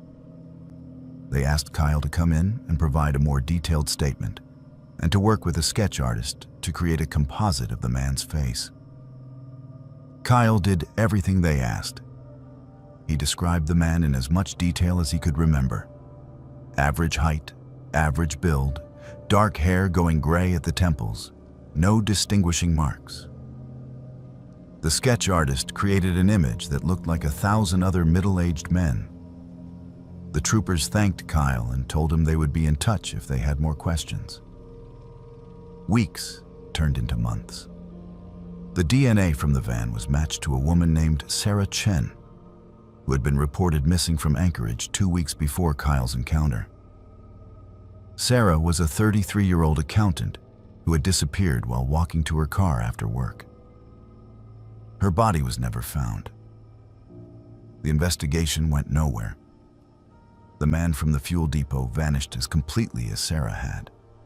Without a name, a license plate, or any identifying information, the troopers had nothing to work with. Kyle quit his job at the fuel depot a month after giving his statement. He could not stand the thought of working there anymore, of sitting behind that counter knowing that he had been so close to saving Sarah Chen, and had hesitated just long enough for her killer to escape. He moved to Fairbanks and found work on a construction crew, trying to rebuild his life and move past the guilt. But Kyle still thinks about that night every single day. He thinks about the thumping sounds, 3 deliberate thuds that he now knows were Sarah using the last of her strength to call for help. He thinks about the moment he hesitated before calling the police, those precious seconds when he talked himself into doubting his instincts. He thinks about how different things might have been if he had acted faster or been braver or made just one different choice. And he thinks about the man in the van, who is still out there somewhere, still driving the back roads of Alaska with his empty eyes and his cargo of horror. Kyle wonders how many other people have seen that van pull into a gas station late at night. He wonders how many of them noticed something wrong and then convinced themselves they were imagining it. He wonders how many opportunities there have been to stop this man, and how many of those opportunities were lost because someone hesitated or doubted or simply did not want to get involved. Kyle knows he will carry this burden for the rest of his life, the weight of a woman he never met but failed to save nonetheless. Lily Chen worked at the front desk of the Timber Lodge, the only hotel in the small Alaskan town of Copper Ridge, a community of 400 people nestled in a valley surrounded by mountains and dense forest. She had held the job for 6 years, ever since she graduated from high school and decided to stay in the town where she had grown up, rather than move to Anchorage or Fairbanks, like most of her classmates. Lily was 24 years old, quiet and efficient, the kind of employee who showed up on time and never caused problems. She knew most of the people in Copper Ridge by name, and she was familiar with the rhythms of the town, the seasonal workers who came and went, the tourists who passed through during the summer months, and the occasional traveler who stopped for a night on their way to somewhere else. The job was not exciting, but it was steady and comfortable, and Lily liked the predictability of it. She had checked in hundreds of guests over the years, and she prided herself on being able to read people, to sense when someone was friendly or standoffish, honest or sketchy. But on the night of August 9th, 2023, Lily checked in a man who seemed so completely ordinary that she would never have guessed that he was one of the most dangerous people she would ever meet. The man arrived at the lodge around 8 in the evening, just as Lily was settling in for the quiet hours of her shift. He drove a silver sedan that looked like a rental, and he walked into the lobby carrying a small duffel bag and a laptop case. He appeared to be in his late 30s, clean-shaven, wearing khaki pants and a polo shirt that made him look like a middle manager on a business trip. He smiled politely at Lily and said he needed a room for 2 nights. His voice was pleasant and unremarkable, with no accent that Lily could detect. He seemed tired, but not unfriendly. There was absolutely nothing about him that set off any alarm bells. Lily asked for his identification and credit card, the standard procedure for check-in. The man handed over a driver's license from Washington State. The name on the license was Sean Whitmore, and the photo matched the man standing in front of her. Lily entered his information into the computer and swiped his credit card. The card was declined. The man frowned and apologized, saying that sometimes his bank flagged transactions in remote locations as potential fraud. He asked if he could try a different card. Lily said of course, and waited while he pulled out another credit card from his wallet. This one went through without a problem. Lily completed the check-in process and handed Sean the key to room 12, a standard single on the 2nd floor overlooking the parking lot. She told him that breakfast was served from 7 to 9 in the morning and that the lobby door locked at 11, though guests could use their room keys to access the building after hours. Sean thanked her, took his key, and headed up the stairs with his bags. Lily watched him go and then returned to the paperwork on her desk. She thought nothing more about the interaction. It had been completely routine, forgettable, the kind of check-in she processed a dozen times a week. The next morning, Lily arrived for her shift at 7 and relieved the night clerk. She set up the breakfast area and started the coffee. a few guests came down for food, including Sean Whitmore from room 12. He filled a plate with scrambled eggs and toast, poured a cup of coffee, and sat at one of the small tables by the window. Lily said good morning to him, and he returned the greeting with a friendly nod. He ate quickly, checked his phone a few times, and then went back upstairs. Again, there was nothing unusual about his behavior. He was just another business traveler eating a mediocre hotel breakfast before starting his day. Sean checked out the following morning, August 11th, exactly as scheduled. He returned his room key, declined a receipt, and told Lily he hoped to visit Copper Ridge again sometime. She wished him a safe trip and watched as he loaded his bags into his car and drove away, heading south toward the main highway. And that was the end of it, or so Lily thought. 4 days later, on August 15th, 2 Alaska State Troopers walked into the Timber Lodge and asked to speak with whoever had been working the front desk on the evening of August 9th. Lily was on duty and told them that she had been the one working that night. The troopers asked if she remembered checking in a man named Sean Whitmore. Lily pulled up the records on her computer and confirmed that yes, she had checked in a guest by that name who had stayed in room 12 for 2 nights. The troopers asked her to describe the man and tell them everything she remembered about the interaction. Lily described Sean as best she could: the khaki pants, the polo shirt, the polite demeanor, the declined credit card. She told the troopers that there had been nothing suspicious or unusual about him, that he had seemed like a completely normal guest. One of the troopers, a woman named Sergeant Paula Ramos, asked if the man had said anything about where he was going or what he was doing in Copper Ridge. Lily thought back and said that he had not mentioned anything specific, that their conversation had been limited to the standard check-in questions and pleasantries. Sergeant Ramos exchanged a look with the other trooper and then told Lily that the man who had checked in as Sean Whitmore was actually named Timothy Vance, and that he was wanted in connection with 3 murders in Washington and Oregon. The real Sean Whitmore had been found dead in a storage unit outside Seattle 2 months earlier. Timothy Vance had stolen his identity, along with the identities of at least 6 other men, and had been using them to move around the Pacific Northwest and Alaska while evading law enforcement. The troopers needed to search room 12 and collect any evidence Vance might have left behind. Lily felt her legs go weak, and she sat down heavily in her desk chair. She had stood 3 feet away from a serial killer, had handed him a room key, had smiled at him, and wished him a good stay. He had walked past her on the stairs, had eaten breakfast in the same room where she was setting up coffee and pastries, and she had noticed nothing. He had seemed so normal, so utterly unremarkable, that she would have forgotten him entirely if the troopers had not shown up asking questions. The troopers spent 2 hours processing room 12. They collected fingerprints, hair samples, and fibers from the bedding and carpet. They examined the bathroom and searched the trash. When they were finished, Sergeant Ramos came back downstairs and told Lily that they had found evidence suggesting Vance had been planning another crime while he was in Copper Ridge.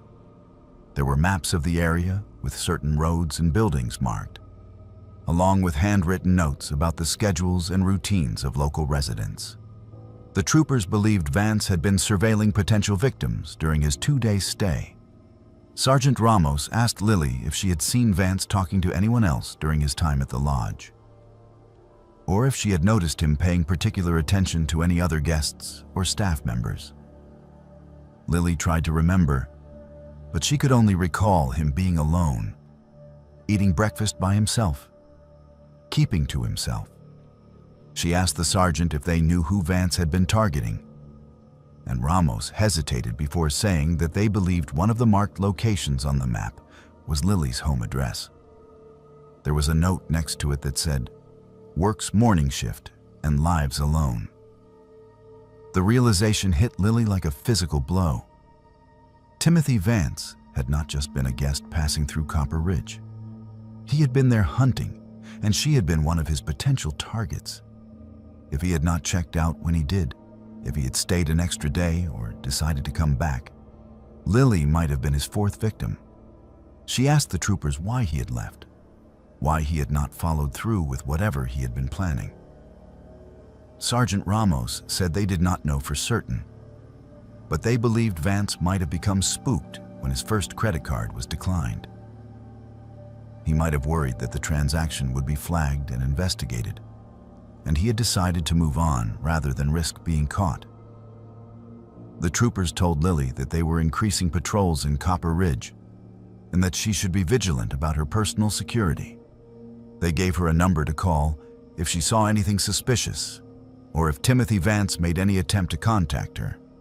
Then they left with the evidence they had collected, promising to keep her updated on the investigation.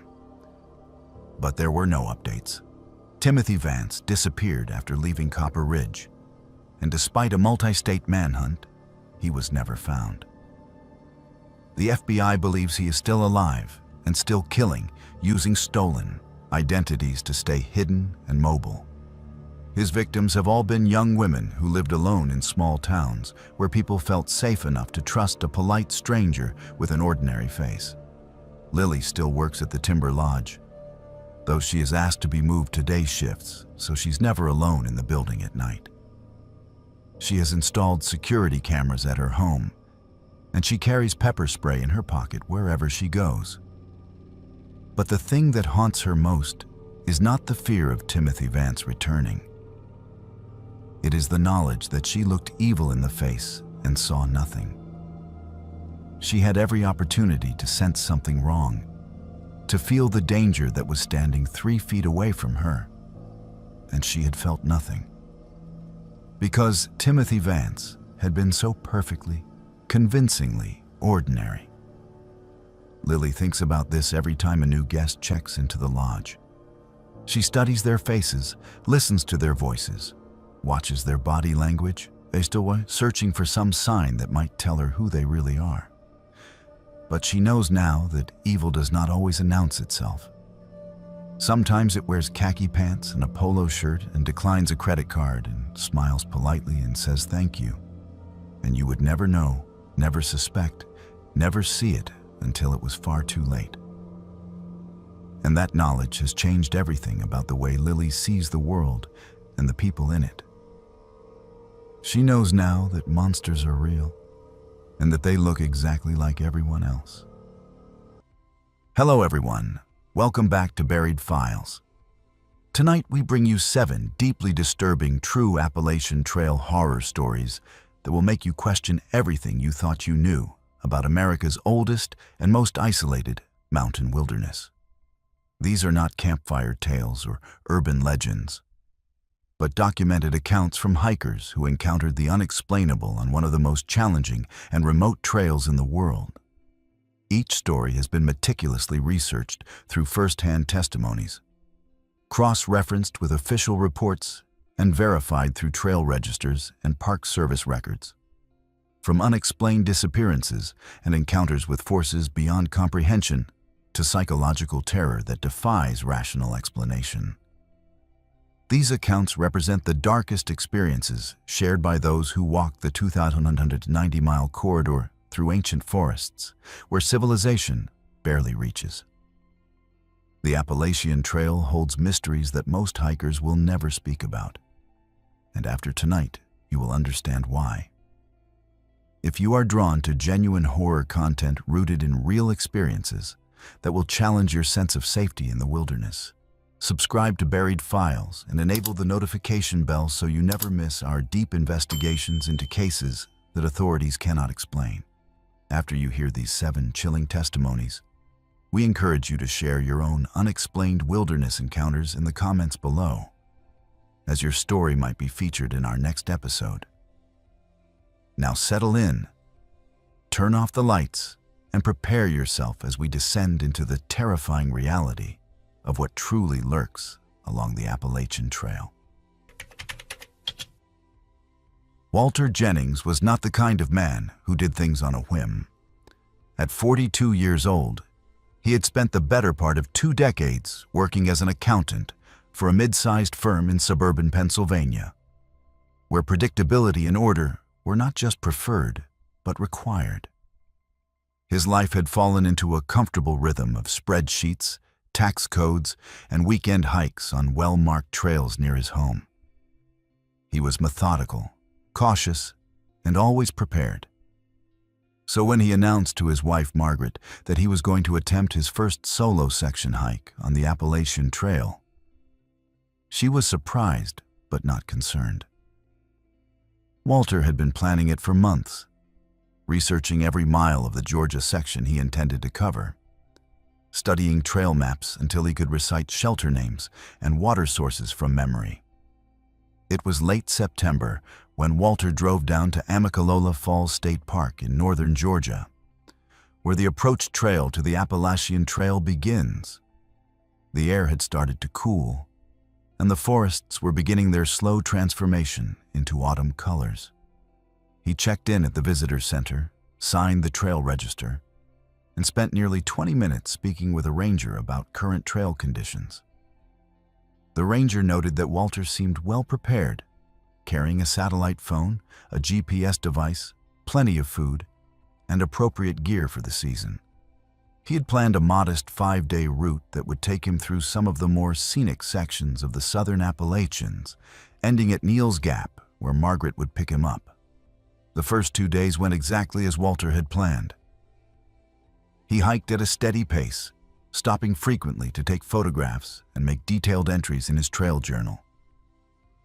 He noted the temperature, the wildlife he encountered, and his own physical condition. On the first night, he stayed at Hawk Mountain Shelter, where he met 2 northbound through hikers who were finishing their journey. They shared stories over freeze-dried meals, and Walter felt a deep sense of satisfaction. This was exactly what he had been looking for: a chance to test himself, to experience solitude, and to prove that he was still capable of adventure. On the second night, he camped at Gooch Mountain Shelter, and his journal entry from that evening was cheerful and optimistic. He wrote about the stunning views from the ridgeline, the kindness of fellow hikers, and his anticipation for the days ahead. But there was one line at the end of that entry that would later become significant. He wrote that he had felt briefly disoriented on the trail that afternoon, as though he had passed the same distinctive boulder twice, even though his map clearly showed he was making forward progress. He dismissed it as fatigue and noted that he would get a good night of sleep. The third day was when everything changed. Walter was scheduled to reach Blood Mountain Shelter by late afternoon, where he planned to stay for the night. Margaret expected him to check in via satellite phone by 6 in the evening, as he had done the previous 2 nights. When 6 o'clock came and went without a call, she was not immediately worried. Service could be unpredictable, and Walter might have simply decided to push on to the next shelter.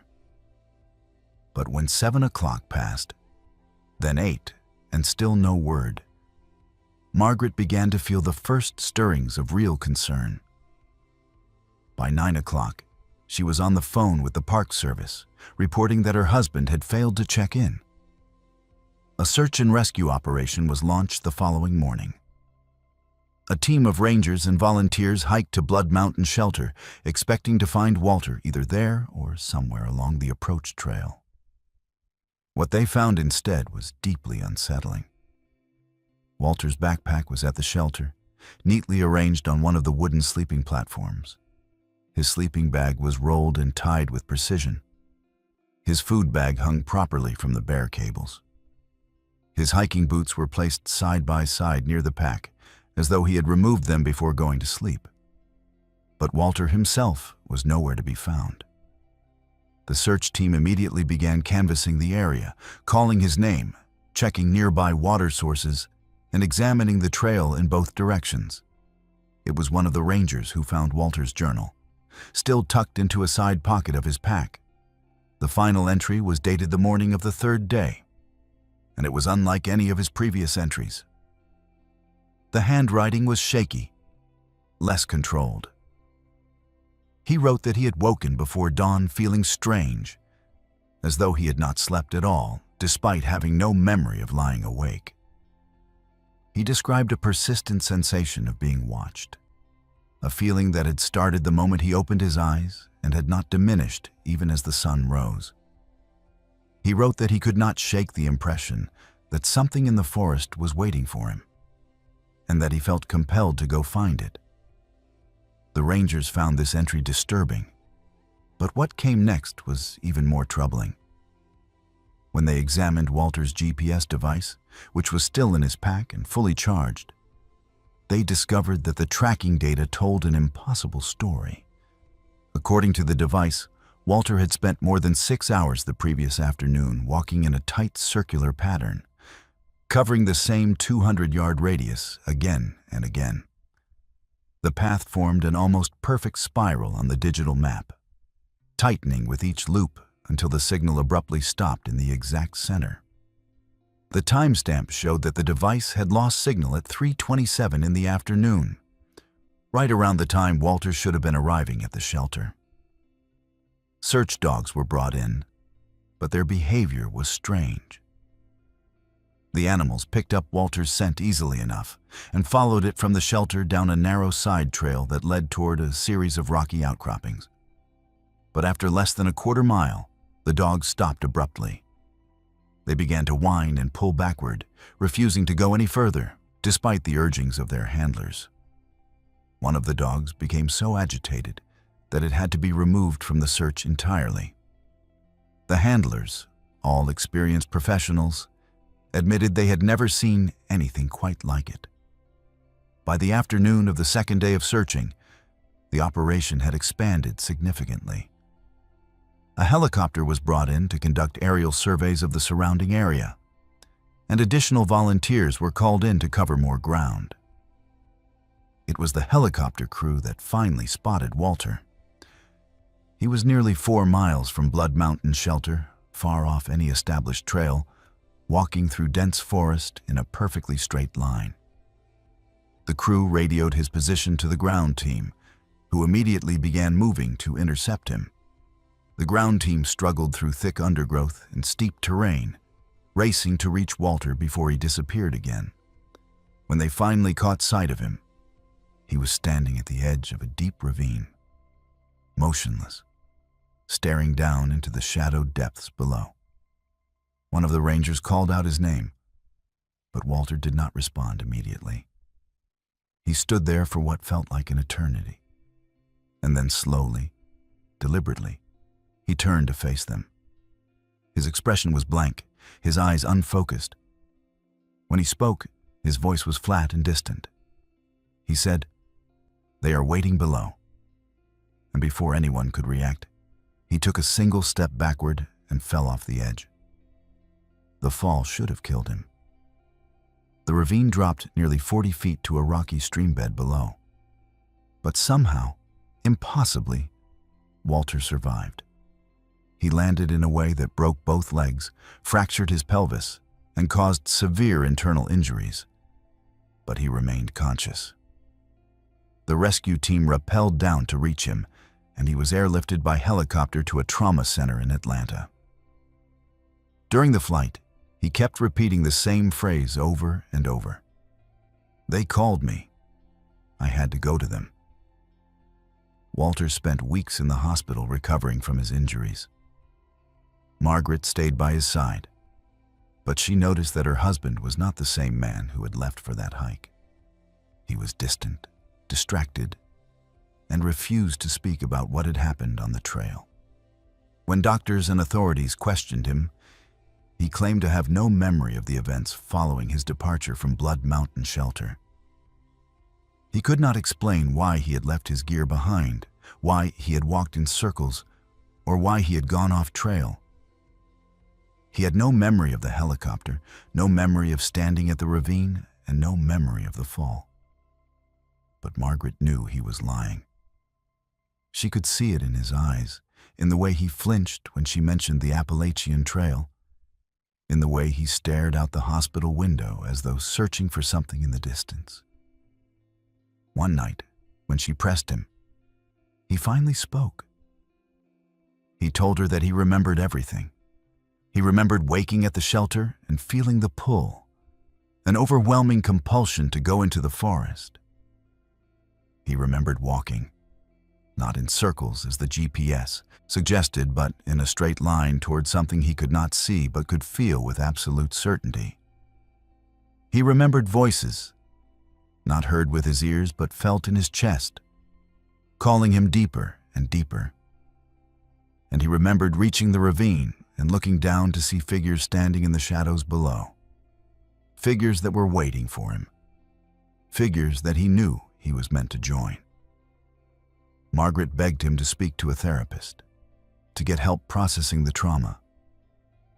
Walter agreed to attend 3 sessions, but he refused to continue after that.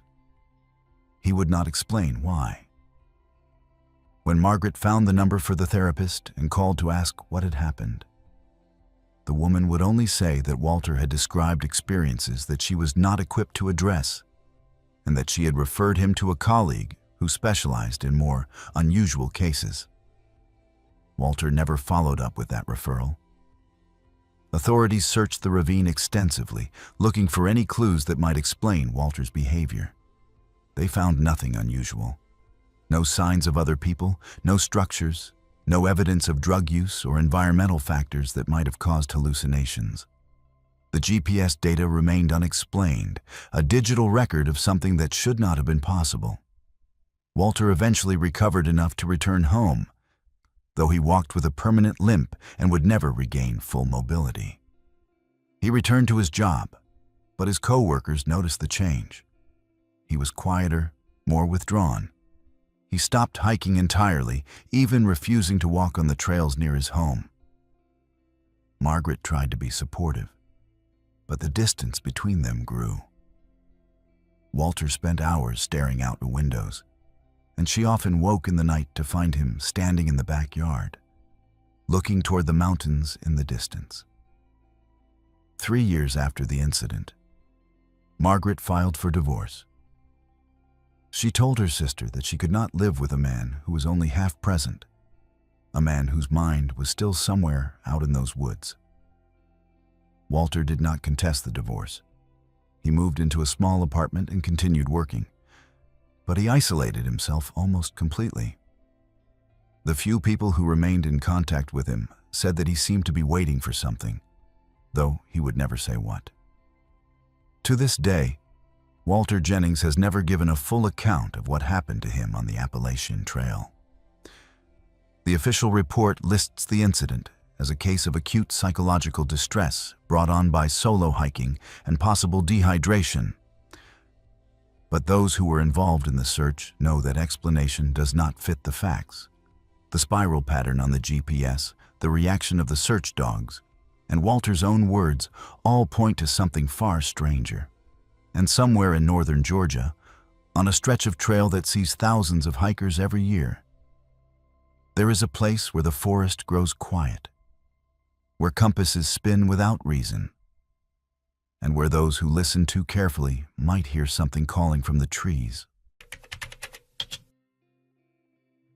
Clarence Mitchell had earned his trail name honestly.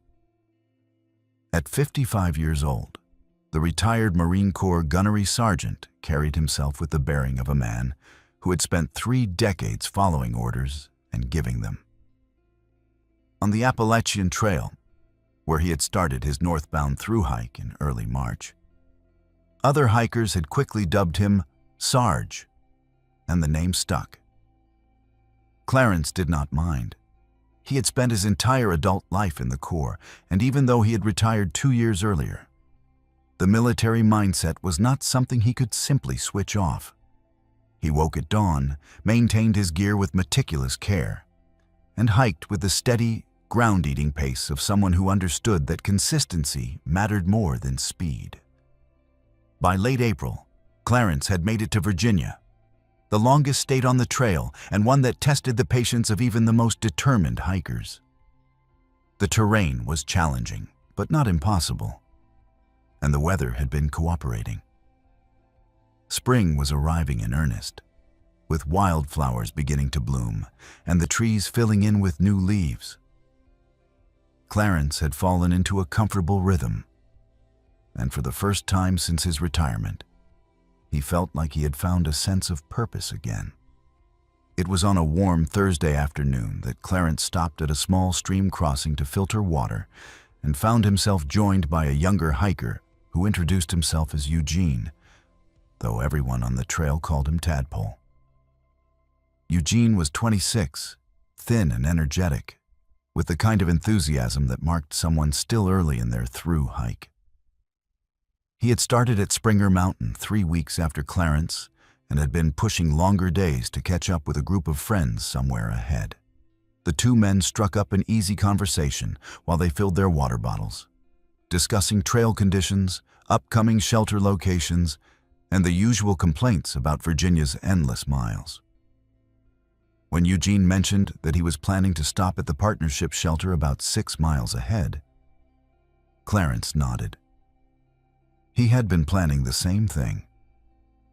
The shelter was located near a Forest Service road and was known for being well maintained, with a reliable water source and plenty of space. It seemed like an ideal place to end the day. They hiked together for the remaining miles, their conversation ranging from trail gossip to Eugene's plans after he finished his hike. Clarence found himself enjoying the company. Solo hiking had its benefits, but it was nice to have someone to talk to occasionally. They arrived at the shelter around 5 in the evening, with plenty of daylight remaining. But as they approached, both men noticed something that immediately changed the atmosphere. The shelter was already occupied by 3 men who were clearly not through hikers. They wore camouflage hunting gear, had several coolers stacked near the shelter, and their conversation stopped abruptly when Clarence and Eugene came into view. One of them, a heavy-set man in his 40s with a thick beard, stood up and walked to the edge of the shelter platform. "Shelter's full," the man said flatly. His tone was not friendly, and there was no attempt at the usual trail courtesy. The 2 other men remained seated but watched Clarence and Eugene with obvious suspicion. Clarence immediately assessed the situation with the trained eye of someone who had spent years evaluating potential threats. These men were not hikers. They had no backpacks, no trail gear, and their boots were wrong for long-distance hiking. More importantly, their body language was aggressive and territorial. "We're just looking for a place to stay for the night," Eugene said, trying to sound casual. "Plenty of room in there for everyone." The bearded man shook his head. "I said it's full. You 2 need to move on." Clarence remained silent, his eyes moving over the scene. Something was very wrong here.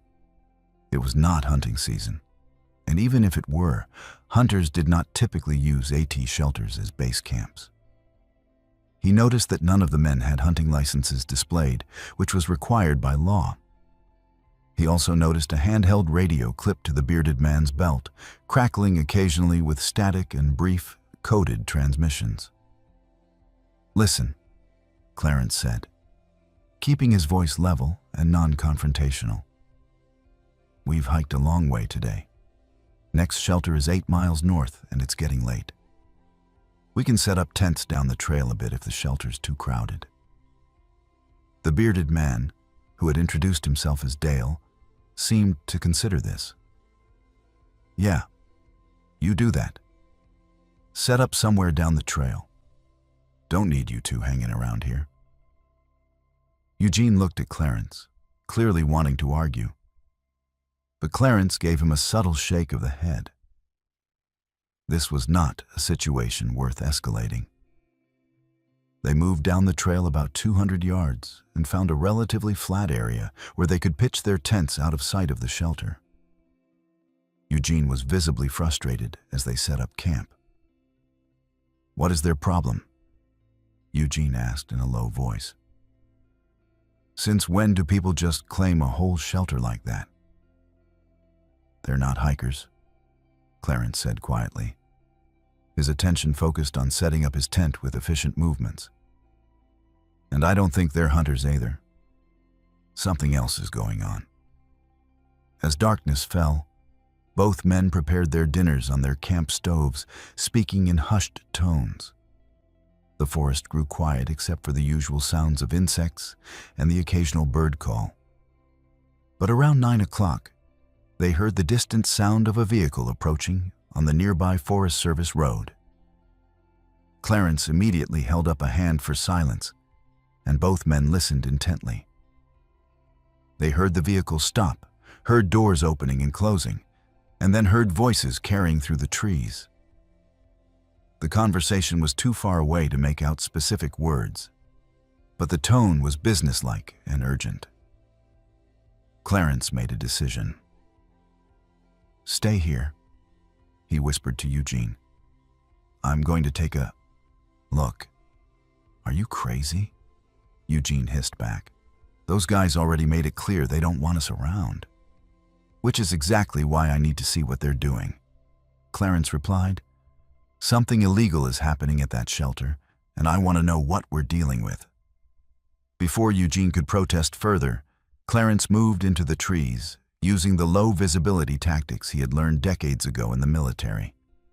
He moved slowly and carefully, testing each footfall before committing his weight, keeping to the shadows.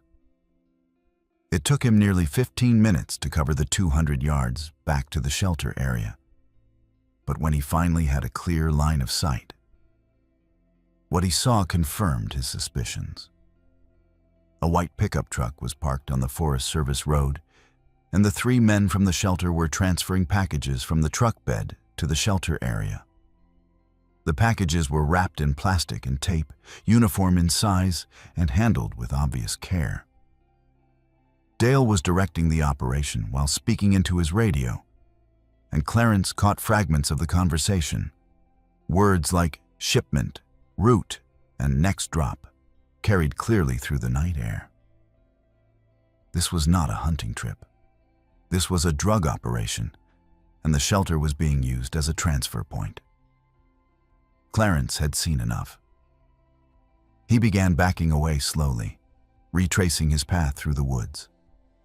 But in his focus on watching the men, he failed to notice a dead branch directly behind his foot. When his weight came down, the branch snapped with a crack that sounded impossibly loud in the quiet forest. Instantly, all activity at the shelter stopped. Dale's head snapped around, and he shouted, "Someone's out there!" Flashlight beams lanced through the darkness, sweeping the tree line. Clarence abandoned stealth and ran, crashing through the underbrush back toward where Eugene was waiting. Behind him, he could hear the men giving chase, their lights bobbing through the trees. He burst into their camping area to find Eugene already stuffing his sleeping bag into his pack with shaking hands. "Run!" Clarence shouted. "North on the trail now." They grabbed their packs, leaving their tents behind, and ran down the trail in near total darkness. The voices behind them were getting closer, and Clarence could hear at least 2, maybe 3 men crashing through the forest in pursuit. His lungs burned and his legs protested, but fear and adrenaline drove him forward. Eugene was younger and faster, but he stayed close, occasionally looking back with wild eyes. They ran for what felt like hours, but was probably closer to 30 minutes, their headlamps casting wild shadows on the trail ahead. Clarence's military training kept him focused despite the panic. He knew they needed to get off the obvious path, needed to find somewhere to hide. When they reached a trail intersection with a blue blaze side trail, he grabbed Eugene's arm and pulled him off the main path. "Lights off," Clarence commanded, and they both killed their headlamps, plunging into complete darkness. They stumbled down the side trail until Clarence spotted a tumble of large boulders off to the left. "There," he whispered, and they scrambled behind the rocks, pressing themselves into the smallest space possible. They heard their pursuers reach the intersection less than a minute later. The men were breathing hard, and their flashlights swept back and forth across the trail. Clarence and Eugene held absolutely still, barely breathing, as the lights came terrifyingly close to their hiding spot. One of the men walked to within 20 feet of the boulder pile, his light passing just inches from Eugene's boot. Then Clarence heard the sound that made his blood run cold. One of the men pulled out a cell phone and made a call. In the quiet night, they could hear his side of the conversation clearly. "Yeah, we got 2 witnesses," the man said, his voice hard. "They saw the whole setup. We're tracking them now, but they're moving fast. We're going to need the cleanup crew if we catch them." The casual way the man said "cleanup crew" left no doubt about what he meant. These people were willing to kill to protect their operation. Clarence felt Eugene trembling beside him and put a steadying hand on the young man's shoulder. The men spent nearly 40 minutes searching the area around the intersection, their lights sweeping through the trees, their voices growing more frustrated. Finally, apparently deciding that Clarence and Eugene had continued north on the main trail, they moved on. But Clarence and Eugene remained hidden for another hour, too terrified to move, listening to every sound in the forest. When Clarence finally decided it was safe, they emerged from their hiding spot stiff and cold, rather than continue north on the trail, which is what the men would expect. Clarence made the decision to hike east on the Blue Blaze Trail, which he knew would eventually connect to another Forest Service road. They hiked through the remainder of the night, pushing themselves beyond exhaustion, driven by the knowledge that people were hunting them. As dawn broke, they reached a paved road and flagged down the first vehicle they saw, a farmer heading to town in a battered pickup truck. The man took one look at their faces and agreed to drive them to the nearest town without asking questions. From there, they called the authorities. The response was immediate and overwhelming. Park police arrived within an hour, followed shortly by DEA agents who seemed very interested in Clarence's description of the shelter location and the men involved. It turned out that the shelter had been under investigation for months as a suspected drug transfer point. But authorities had been unable to catch anyone in the act. Clarence and Eugene's testimony provided the evidence needed to launch a raid. But when officers arrived at the shelter 18 hours later, it was empty. The men had cleared out completely, taking everything with them. They found evidence that the location had been used for illegal activity, tire tracks, disturbed earth, and a few discarded items. But the operation had been abandoned. Dale and his associates were never caught. The case remained open, and authorities warned both Clarence and Eugene that it would be safest to skip the next 50-mile section of trail entirely. Eugene took their advice and got off the trail completely. He called his parents that same day and asked them to come pick him up. His through hike was over. Clarence, however, made a different choice. After a 2-week break to let things cool down, and after receiving assurances from law enforcement that the area was being monitored, he returned to the trail and continued his northbound journey. But Clarence never forgot that night. He never forgot the sound of footsteps in the darkness, the feeling of hiding behind those rocks while men discussed killing him as casually as ordering coffee. He completed his through hike 4 months later, reaching Katahdin in August. But when people asked him about his favorite moments on the trail, he never mentioned Virginia. And when younger hikers asked him for advice, he always told them the same thing. Trust your instincts, and remember that the greatest dangers in the wilderness are not always the ones you expect. Harold Brennan had been planning his photography trip to the Great Smoky Mountains for over a year. At 38 years old, he had built a modest career as a nature photographer, selling prints online and occasionally landing assignments with outdoor magazines. The Smokies in mid-October were legendary for their autumn colors, and Harold had carefully researched the best locations for capturing the fall foliage at its peak. The Appalachian Trail section through the park offered some of the most spectacular vistas, and Harold had planned a 5-day trek that would take him through the highlands, where the elevation provided sweeping views of the mountains rolling away in every direction. He started his hike on a Wednesday morning, his pack loaded with camera equipment, extra batteries, and enough food to last him through the weekend. The weather forecast called for clear skies and unseasonably warm temperatures, perfect conditions for photography. Harold made good progress on the first day, stopping frequently to set up shots, experimenting with different angles and lighting. By late afternoon on the second day, he reached Spence Field, a high-elevation grassy bald that offered 360-degree views of the surrounding peaks. The shelter at Spence Field was a simple 3-sided structure, typical of the AT shelters throughout the Smokies. When Harold arrived around 5 in the evening, he found 3 other hikers already settled in for the night, a couple from Ohio and a solo hiker from Virginia. They exchanged the usual pleasantries, shared information about trail conditions, and prepared their dinners together. Harold mentioned that he planned to camp in his tent rather than sleep in the shelter, wanting the flexibility to wake early for sunrise photography without disturbing the others. As they ate, the conversation turned to the peculiar reputation of Spence Field.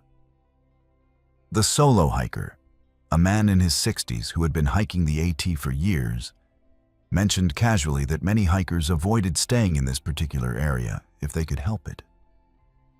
When Harold asked why, the man shrugged and said that the place had a bad reputation, though he was vague about the details. The couple from Ohio exchanged glances, but said nothing. Harold laughed it off, assuming it was just typical trail superstition. Every popular hiking area had its ghost stories and urban legends. By 7 in the evening, the other hikers had retreated into their sleeping bags. Harold set up his tent about 50 yards from the shelter, choosing a spot that would give him an unobstructed view of the eastern horizon for the sunrise. The evening was remarkably warm for October, and he left his tent flaps partially open to let in the breeze. As darkness settled over the mountains, a thick fog began rolling in, moving across the grassy field in slow, undulating waves. Harold watched it for a while, considering whether it would interfere with his morning photography plans, then eventually crawled into his sleeping bag. He was not sure what time it was when he woke, but the darkness was complete. His watch showed 11:17. Something had pulled him from sleep, some sound that his unconscious mind had registered as wrong. He lay still, listening, trying to identify what had disturbed him. Then he heard it again, the sound of children laughing. The laughter was clear and distinct, multiple voices, the carefree sound of kids playing a game. But there were no children on this isolated section of trail, no families camping nearby. Harold unzipped his sleeping bag and moved to the tent entrance, peering out into the fog-shrouded field.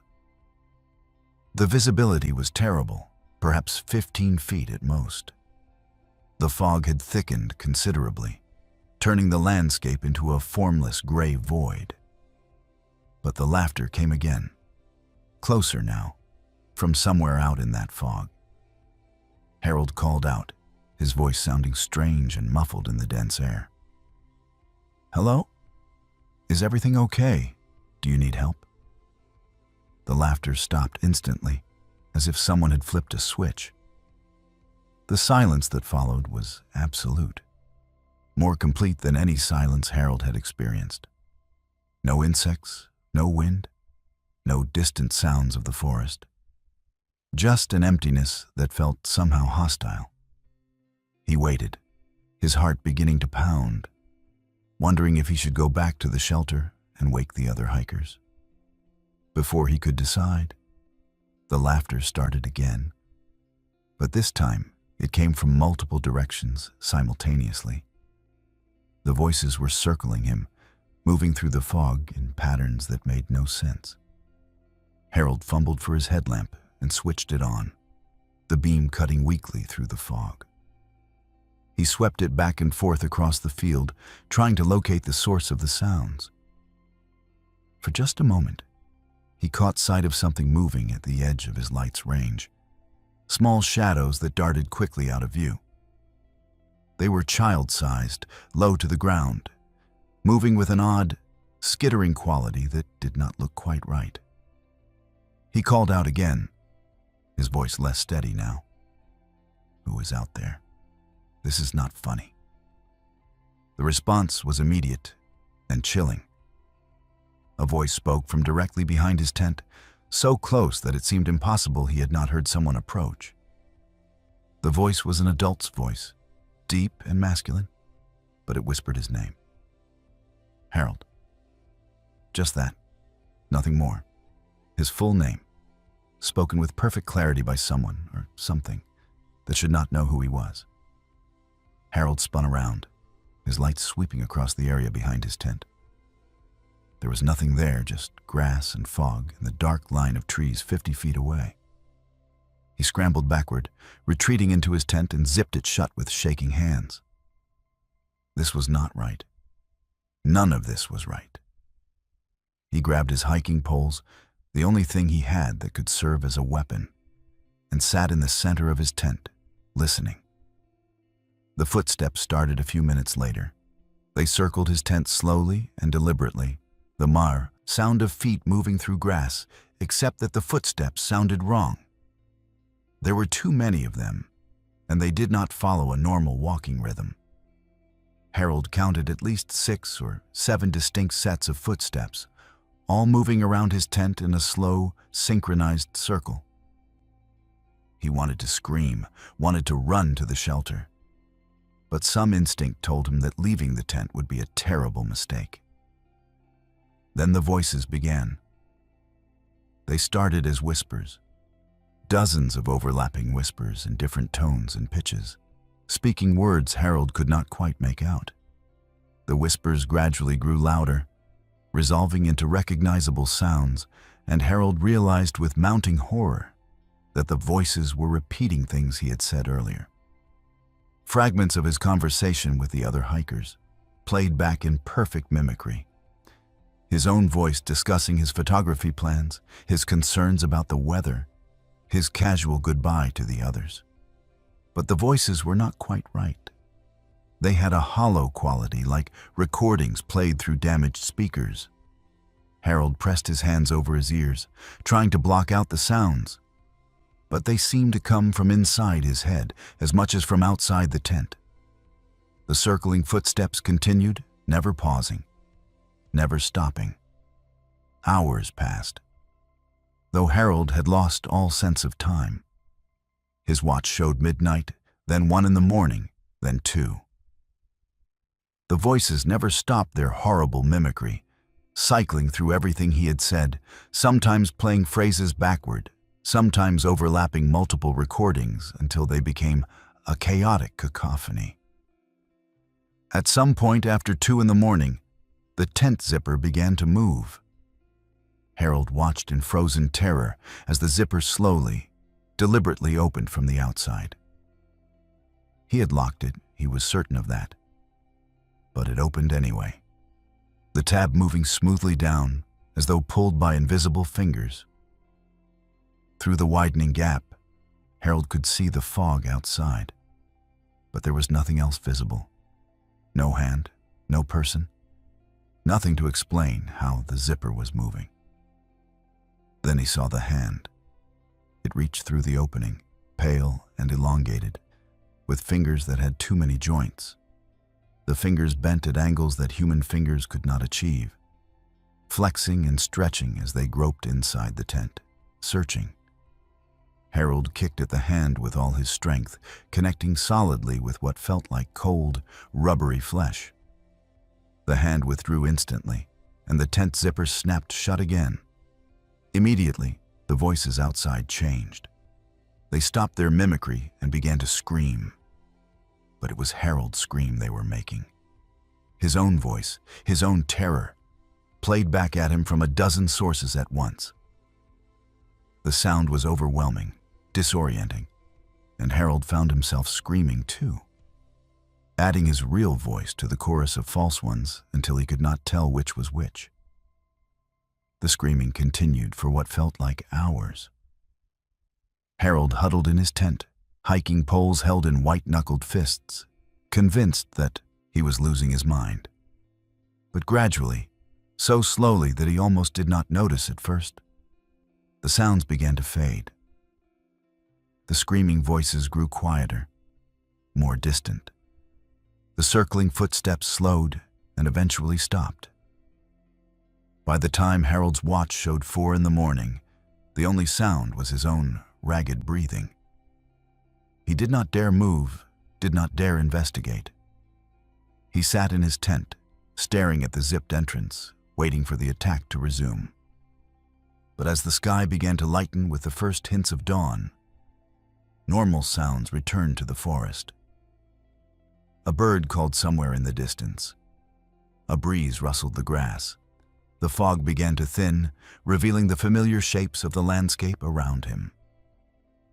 When full daylight arrived, Harold finally found the courage to unzip his tent and look outside. What he saw made his blood run cold. The grass around his tent was covered in small handprints, dozens of them pressed deep into the earth. But these were not normal handprints. Each one had 6 fingers, and the fingers were far too long, the proportions all wrong. The prints formed a complete circle around his tent, overlapping in places, as though many small hands had pressed themselves into the ground. Harold grabbed his camera with shaking hands and photographed everything. The handprints, the disturbed grass, the entire area around his tent. He did not pack his camping gear, did not stop to make breakfast, did not even go to the shelter to check on the other hikers. He stuffed his camera and essential gear into his pack, abandoned everything else, and started hiking down the trail at a near run. He did not stop until he reached the next road crossing, nearly 8 miles away. From there, he hitched a ride into Gatlinburg and went directly to an outdoor outfitter store he had visited before starting his hike. The owner was a local man in his 70s who had grown up in the shadow of the Smokies. When Harold showed him the photographs on his camera, the man's face went pale. "Where did you take these?" the owner asked quietly. "Spence Field," Harold replied. "Last night." "What are they?" The owner was silent for a long moment, studying the images of the 6-fingered handprints. Finally, he looked up at Harold with an expression of deep unease. "You know where you were camping? That whole area before it became a national park, that was Cherokee land, sacred ground. There are stories about that place, old stories that most people think are just legends. The Cherokee talked about the Nunahai, the spirit people. They were supposed to be immortal beings that lived in the high places, and they could take different forms. Sometimes they appeared as children, playing and laughing, trying to lure travelers away from the trails." Harold felt his skin crawl. But the handprints, 6 fingers. "The old stories described them that way," the owner said. "Not quite human, even when they looked human. The Cherokee avoided certain areas in the mountains because of the Nunahai. Spence Field was one of those places. Some say it was a burial ground. Others say it was a doorway between worlds. Either way, it was not a place to spend the night." Harold completed his photography trip, but he avoided the Smokies entirely, choosing instead to photograph the North Carolina sections of the trail. He eventually made it to Maine and got some excellent shots, but he never went back to Spence Field. The photographs he took that morning remained on his memory card, but he never published them, never showed them to anyone except that outfitter in Gatlinburg. Years later, Harold still has nightmares about that night. He dreams of children laughing in the fog, of hands with too many fingers reaching for him, of voices that know his name. And sometimes, in his dreams, he unzips his tent and looks outside to find hundreds of small figures standing in the darkness, all of them staring at him with eyes that reflect his headlamp's light like animals. In those dreams, he always hears the same whispered invitation, spoken in his own voice, calling him to join them in the fog. Agnes and Beatrice Thornton had been hiking together for over 30 years. The sisters, now 62 and 59 respectively, had discovered their love for the outdoors as young women growing up in rural Ohio, and hiking had remained a constant in their lives through marriages, careers, children, and eventually retirement. They were experienced, competent hikers who knew their limits and planned their trips with the kind of careful attention that came from decades of practice. The Pennsylvania section of the Appalachian Trail was familiar territory to them, having hiked portions of it several times over the years. It was early March when they decided to tackle a section they had completed once before, a moderately challenging stretch through Michaud State Forest. The timing was intentional. They wanted to hike before the spring crowds arrived, and they were prepared for the possibility of encountering late-season snow. What they were not prepared for was the sudden storm that rolled in on their second day. A freak weather system that brought heavy snow and plummeting temperatures completely at odds with the forecast they had checked that morning. They had been making good progress when the first flakes began to fall around 2 in the afternoon. Within an hour, the snow was coming down heavily, and visibility had dropped to almost nothing. Agnes, the older and more cautious of the two sisters, suggested they find shelter immediately rather than push on to their planned campsite. Beatrice agreed without argument. The temperature was falling rapidly and the wind was picking up. This was not a storm to be caught in without protection. Agnes remembered a shelter from their previous hike through this area, an older structure that was not marked on the official trail maps anymore, but had still been standing the last time they passed through. It was only about a quarter-mile off the main trail, if her memory was correct. They found the side trail easily enough, a narrow path nearly obscured by undergrowth, and followed it into the deepening forest. The shelter appeared through the swirling snow, exactly where Agnes remembered it. The structure was old, probably built decades ago by the Civilian Conservation Corps, with rough-hewn log walls and a sagging roof that had somehow remained mostly intact. It was not much to look at, but it offered protection from the wind and snow, and that was all that mattered. The sisters pushed through the doorway, grateful to be out of the storm. Inside, they found they were not alone.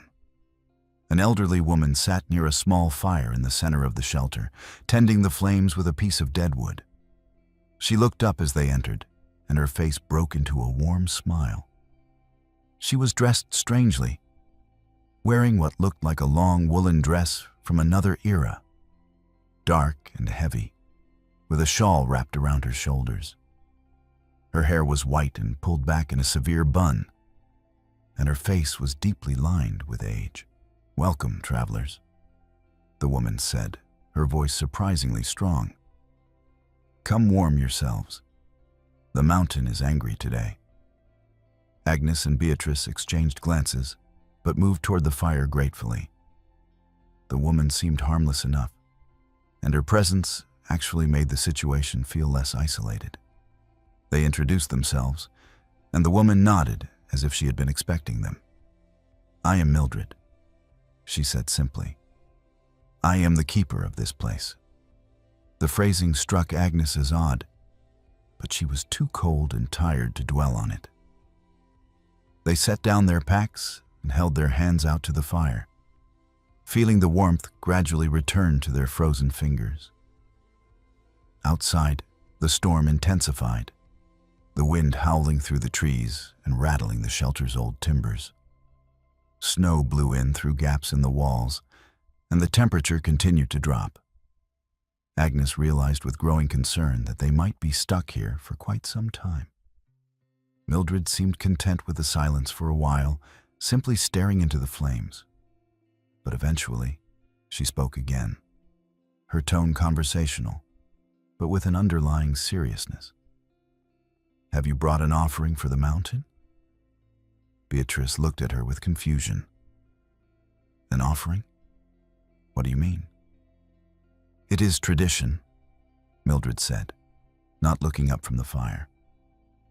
"Travelers who seek shelter in the high places must leave something of value. It is the old way. The mountain provides protection, but it must be honored in return." Agnes forced a polite smile. "I think we will be fine without any offerings. We just need to wait out the storm, and then we will be on our way." Mildred finally looked up, and her eyes were sharp and penetrating despite her age. "You do not understand. The mountain does not give without receiving. If you refuse the tradition, the path will close. You will not leave here." The statement hung in the air, and Agnes felt a chill that had nothing to do with the temperature. There was something in the woman's tone, a certainty that went beyond simple superstition. Beatrice laughed nervously, trying to break the tension. "Well, we do not really have anything valuable with us, just hiking gear." "Something precious," Mildred insisted. "Something that has meaning to you. That is what the mountain requires." Agnes was about to dismiss the entire conversation as the ramblings of an eccentric old woman when she noticed something that made her stomach tighten. Outside the shelter, the storm was growing worse. But it was not just intensifying naturally. The wind seemed to be centered on the shelter itself, as if the building were the focus of the storm's rage. Snow was piling up against the entrance at an alarming rate, and the temperature inside the shelter was dropping despite the fire. Beatrice noticed it too. "Agnes," she whispered, her voice tight with fear. "This is not normal."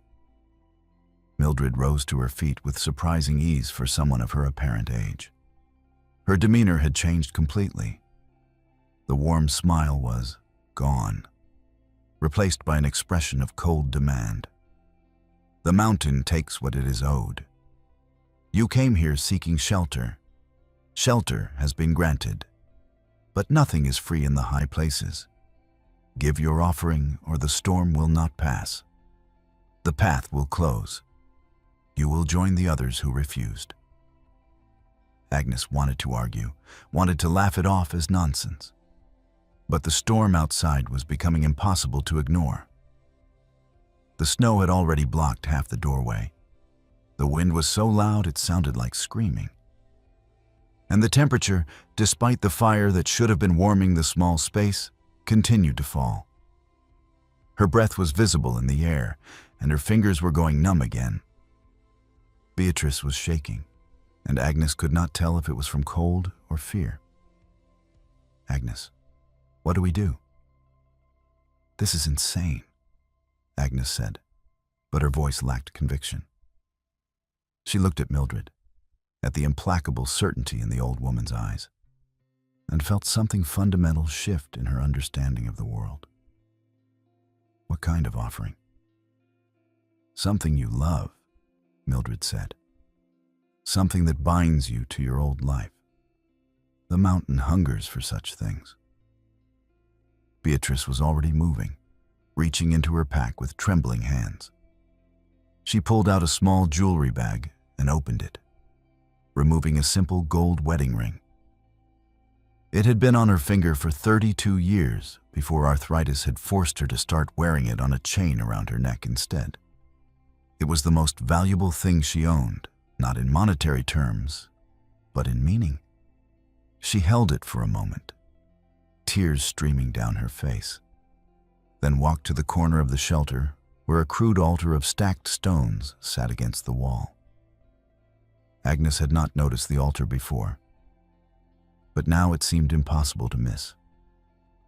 The stones were old, covered in moss and strange markings that might have been symbols or might have been nothing more than weathering. Beatrice placed the ring on top of the stones, her hand shaking so badly she nearly dropped it. The moment the ring touched the stones, everything changed. The wind stopped, not gradually, but instantly, as if someone had closed a door. The howling ceased, and in its place came an eerie silence. The temperature in the shelter immediately began to rise. Outside, through the half-blocked doorway, Agnes could see that the snow had stopped falling. Mildred smiled, the warm expression returning to her face. "The mountain accepts your offering. You will have safe passage." She turned and walked toward the back wall of the shelter, her movements slow and deliberate. Agnes watched in disbelief as the old woman walked directly into the solid log wall and disappeared, not passing through a door or opening, but simply ceasing to exist as she made contact with the wood. Beatrice screamed and stumbled backward. Agnes rushed to the wall, running her hands over the rough logs, searching for any gap or trick. But the wall was completely solid. There was no door, no opening, no way anyone could have passed through. She looked at her sister, and in that moment, they both understood that they had experienced something that should not have been possible. They did not sleep that night. They sat by the fire, which continued to burn without anyone adding wood to it, and waited for dawn. Neither spoke. When the first light of morning finally crept through the doorway, they grabbed their packs and fled the shelter without looking back. The ring was gone from the altar. Agnes checked, hoping desperately that it had just fallen and could be recovered. But there was no sign of it anywhere. The stones were bare, and the strange markings she had seen the night before were no longer visible. The storm had passed completely, and the morning was clear and cold. They hiked directly to the nearest road crossing and called for a ride. While they waited, Beatrice could not stop crying. "That was my wedding ring," she kept saying. 32 years. How am I going to explain this to Michael?" 2 days later, after they had returned home and tried to process what had happened, they decided to report the experience. They drove back to the area with a park ranger, determined to prove that the shelter existed, that something inexplicable had occurred. But when they reached the location where the shelter should have been, they found only a cleared area with old foundation stones. The ranger consulted his maps and records and confirmed that a shelter had indeed stood there once, but it had burned down in 1943. There had been one casualty in the fire, a woman who served as a volunteer shelter keeper. Her name, according to the historical records, was Mildred Chenoweth. The ranger showed them a photograph from the park archives, a black and white image from 1942 showing the shelter in its prime. Standing in front of it was a woman in a long, dark dress with a shawl around her shoulders. The resemblance to the woman they had met was unmistakable. Beatrice never recovered her ring. She told her husband she had lost it on the trail, and he was understanding. But the lie sat between them like a weight. Her marriage, which had been strong for over 3 decades, began to deteriorate. Small arguments became large fights. Trust eroded. Within 6 months, they had separated. And a year after that night in the shelter, the divorce was finalized. Agnes and Beatrice still hiked together occasionally, but they never returned to Pennsylvania. They never speak about what happened in that shelter, about Mildred, about the offering. But both sisters know that some bargains, once made, cannot be undone. The mountain took what it was owed, and the price was far higher than a simple ring. Stanley Morrison prided himself on being meticulous. At 29 years old, the IT professional from Seattle had quit his job specifically to attempt a southbound through hike of the Appalachian Trail. A decision that baffled his coworkers, but made perfect sense to him. Stanley liked control, liked knowing exactly where he was and what was happening at all times. It was this personality trait that made him an excellent systems analyst and an obsessive trail journaler. Every evening, without fail, Stanley would sit in his tent or at a shelter and record every detail of his day in a leather-bound journal. Miles hiked, elevation gained and lost, weather conditions, people encountered, food consumed, water sources used, and detailed notes about his physical and mental state. He logged everything with the precision of someone documenting a scientific experiment. His friends joked that his journal entries were detailed enough that someone could retrace his exact steps years later and recreate his entire experience. By early September, Stanley had made it to Vermont, and his journal showed that he was on track to finish his through hike by late October. He was in excellent physical condition, his gear was dialed in, and he was averaging around 20 miles per day with consistent ease. The Vermont section was beautiful, with the leaves just beginning to turn and the weather still warm enough for comfortable camping. Stanley was feeling confident and strong. On the evening of September 7th, he camped alone at a small clearing about 2 miles south of Glastonbury Mountain, an area known for its rugged terrain and limited water sources. His journal entry that night was characteristically detailed. He recorded that he had hiked 18.3 miles, consumed 2,400 calories, filtered 3 liters of water from a small stream, and planned to wake at 6 in the morning to complete another 18-mile day that would take him past Glastonbury and on toward Stratton Mountain.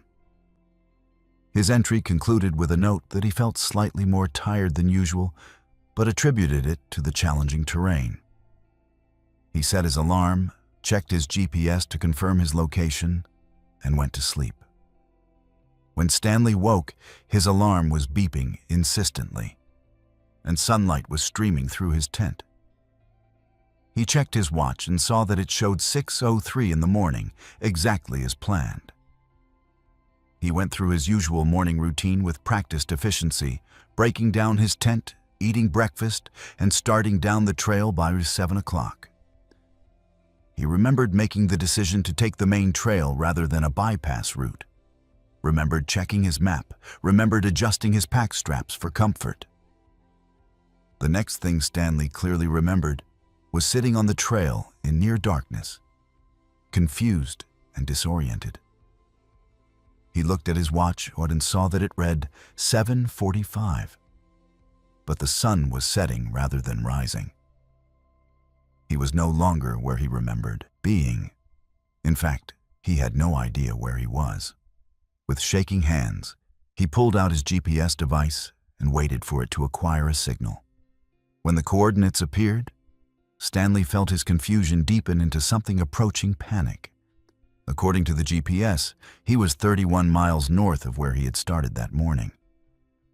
He had somehow covered not the planned 18 miles, but over 30 miles, and he had absolutely no memory of hiking them. He looked at his phone, hoping to find some explanation, and saw that it was indeed 7:45 in the evening. 12 hours and 45 minutes had passed since he started hiking, and he could remember perhaps the first 30 minutes. Stanley opened his journal with trembling fingers, hoping that he had made notes during the day that might explain the gap. What he found made his blood run cold. There was an entry dated that day, written in his own handwriting, but he had absolutely no memory of writing it. The entry was brief and cryptic. "They showed me the pattern. I understand now. The trees know the way. The numbers spiral. 8 becomes infinity. I have been here before. I will be here again." The words made no sense. Stanley never wrote like that. His entries were factual, precise, devoid of any mysticism or vague philosophizing. He stared at the page, trying to recognize his own thoughts in those sentences. But it was as if someone else had possessed his hand and written in his style.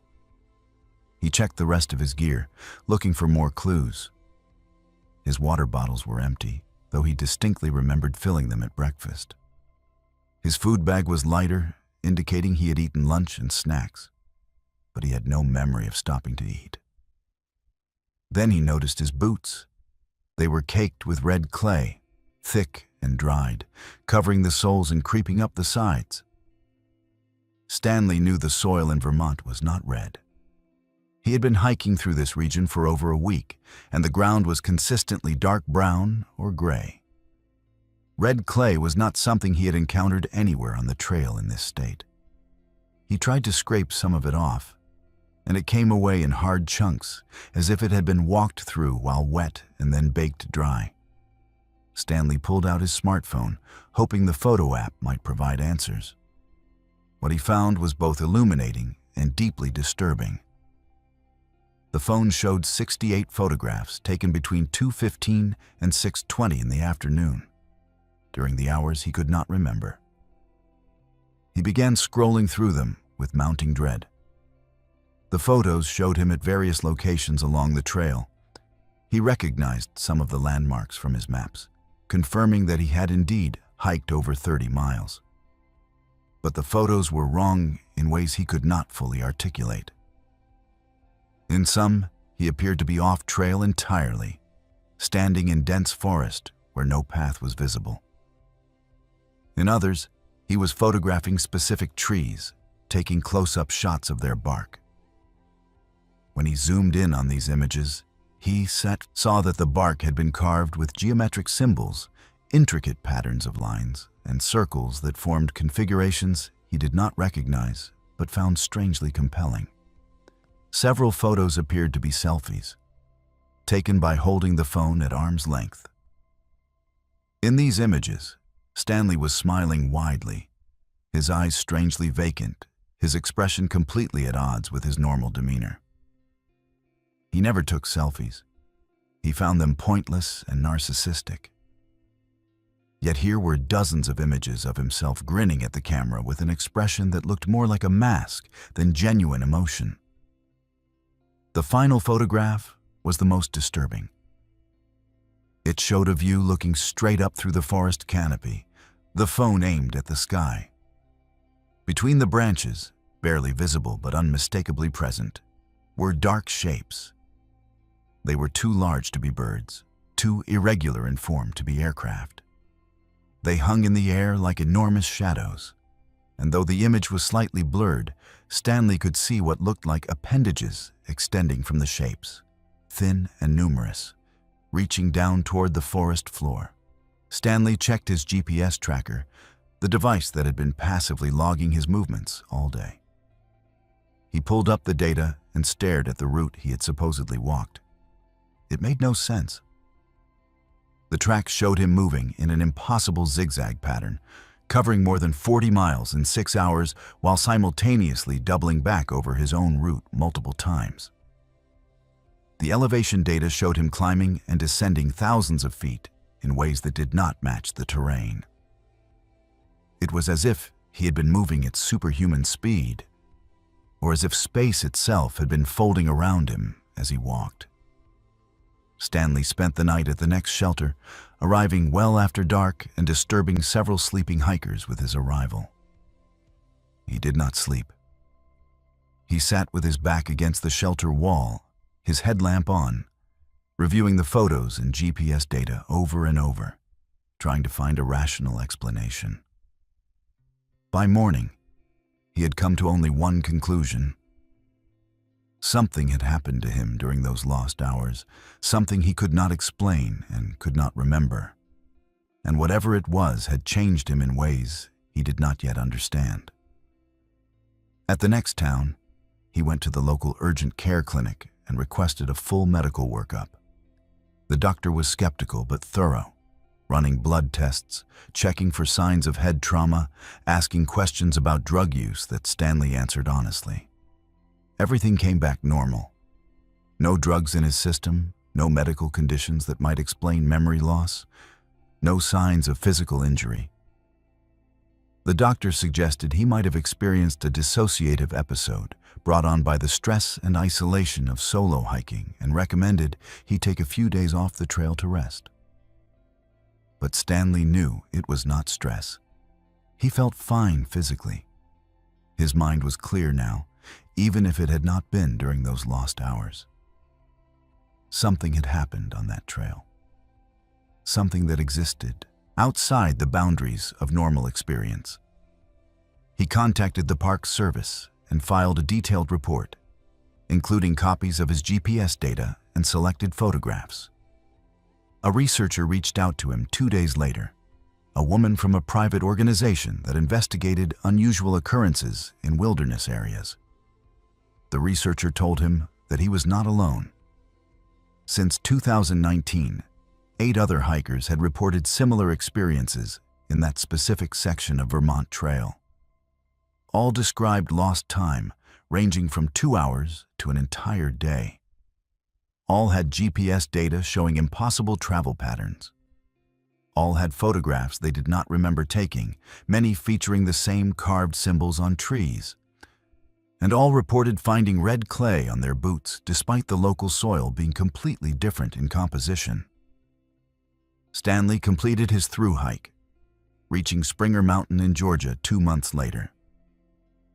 But the experience had changed him fundamentally. His journal entries after that day were less detailed, less confident. He stopped tracking every mile and calorie with obsessive precision.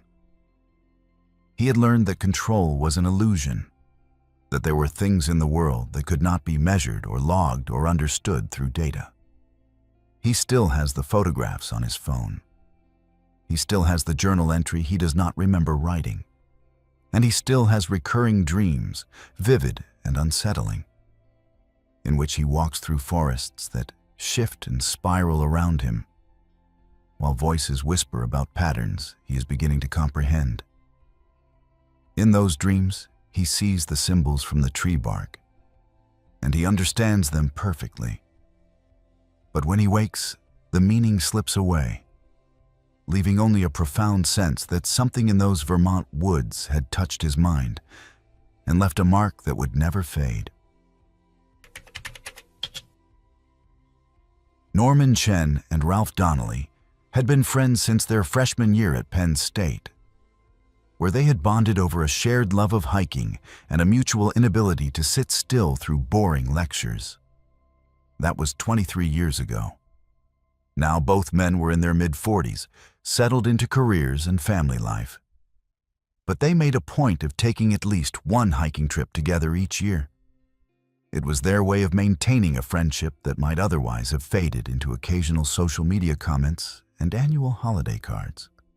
This year they had chosen a week-long section hike through the Roan Highlands, a spectacularly beautiful stretch of the Appalachian Trail that straddles the North Carolina and Tennessee border. Mid-July was perhaps not the ideal time for hiking in the South, with temperatures pushing into the 90s and humidity making every climb feel twice as difficult. But their work schedules had not allowed for any other timing. They had started their hike on a Monday morning and were now on their 3rd day, making steady progress despite the heat. They arrived at the shelter around 6 in the evening, both men exhausted and drenched in sweat. The shelter was already crowded, a 3-sided structure with 2 sleeping platforms that were nearly full. Norman counted 8 other hikers, a mix of through hikers and section hikers like themselves. There was one remaining space on the upper platform, just barely large enough for both of them if they squeezed together. They claimed the spot gratefully, glad to have a roof over their heads for the night. As they unpacked their gear and began preparing dinner, Norman noticed one hiker who stood out from the others. An elderly man, probably in his 70s, sat alone in the far corner of the upper platform. He faced the wall rather than the communal space, and his gear was unlike anything Norman had seen on the trail. The backpack looked like it was from the 1970s, an old external frame pack in faded green canvas. The sleeping bag was the same era, a bulky rectangular bag that probably weighed 10 pounds. Even the man's clothes seemed vintage, worn blue jeans and a flannel shirt instead of modern hiking apparel. "Check out that guy's gear," Ralph whispered, nodding toward the old man. "That stuff belongs in a museum." Norman agreed, but said nothing. The trail attracted all types, and who was he to judge someone's equipment choices? But there was something about the man that made him uncomfortable, something beyond just the outdated gear. The man had not acknowledged their arrival, had not made eye contact or offered any greeting. He just sat there facing the wall, perfectly still, his hands folded in his lap. As darkness fell and the other hikers settled into their sleeping bags, the shelter grew quiet. Norman was just drifting off to sleep when he heard it. A soft whisper, barely audible, coming from the corner where the old man sat. Norman opened his eyes and listened. The man was speaking, a continuous stream of words too quiet to make out. Norman assumed he was praying or perhaps talking to himself, something that was not uncommon among solo hikers who spent too much time alone. He closed his eyes again and tried to ignore it. But the whispering continued, hour after hour. Norman could not sleep through it, and from the way Ralph kept shifting position, neither could his friend. The words were rhythmic, repetitive, like a chant or litany. Norman caught occasional words that sounded like names: Sarah, Michael, Jennifer, David. The names went on and on, different names, always whispered in the same flat, emotionless tone. Around 2 a.m, Norman had had enough. He sat up and looked toward the corner, intending to politely ask the man to keep it down. What he saw made him freeze.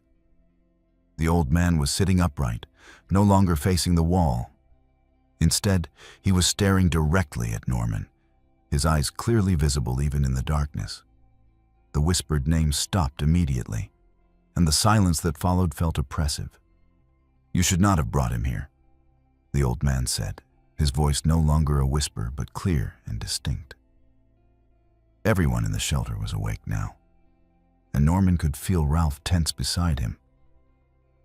"Excuse me," Norman said, trying to keep his voice calm and reasonable. "I do not understand what you mean." The old man's gaze shifted to Ralph, and he raised one skeletal finger to point directly at him. "He knows what he did. The mountain knows. They all know." Ralph sat up abruptly, his face pale even in the dim light. "What are you talking about? I do not know you." 15 years ago, the old man said, his voice taking on a strange quality, hollow and echoing. "August 23rd, Route 17. The passenger died. You walked away. You let them believe it was not your fault." The shelter had gone completely silent. Every hiker was awake and listening now. Norman turned to look at his friend and saw an expression on Ralph's face that confirmed what the old man was saying.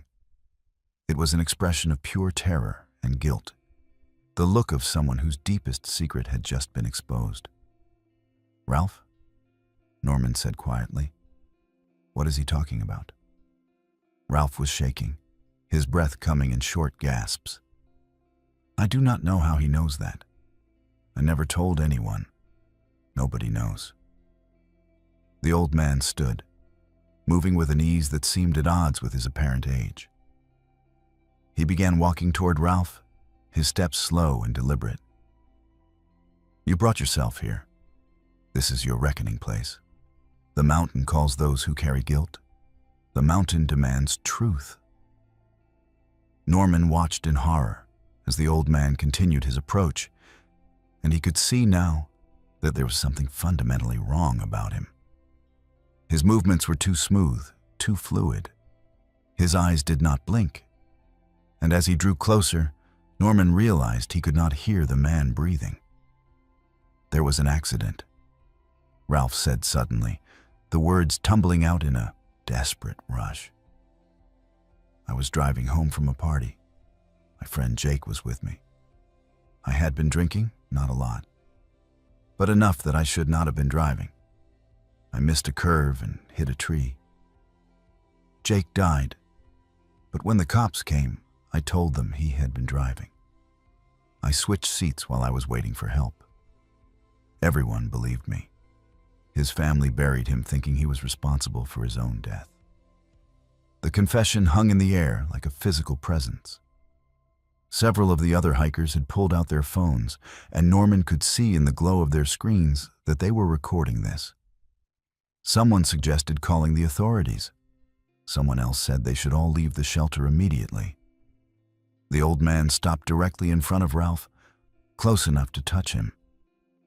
"You brought yourself here. This is your reckoning place." Ralph broke.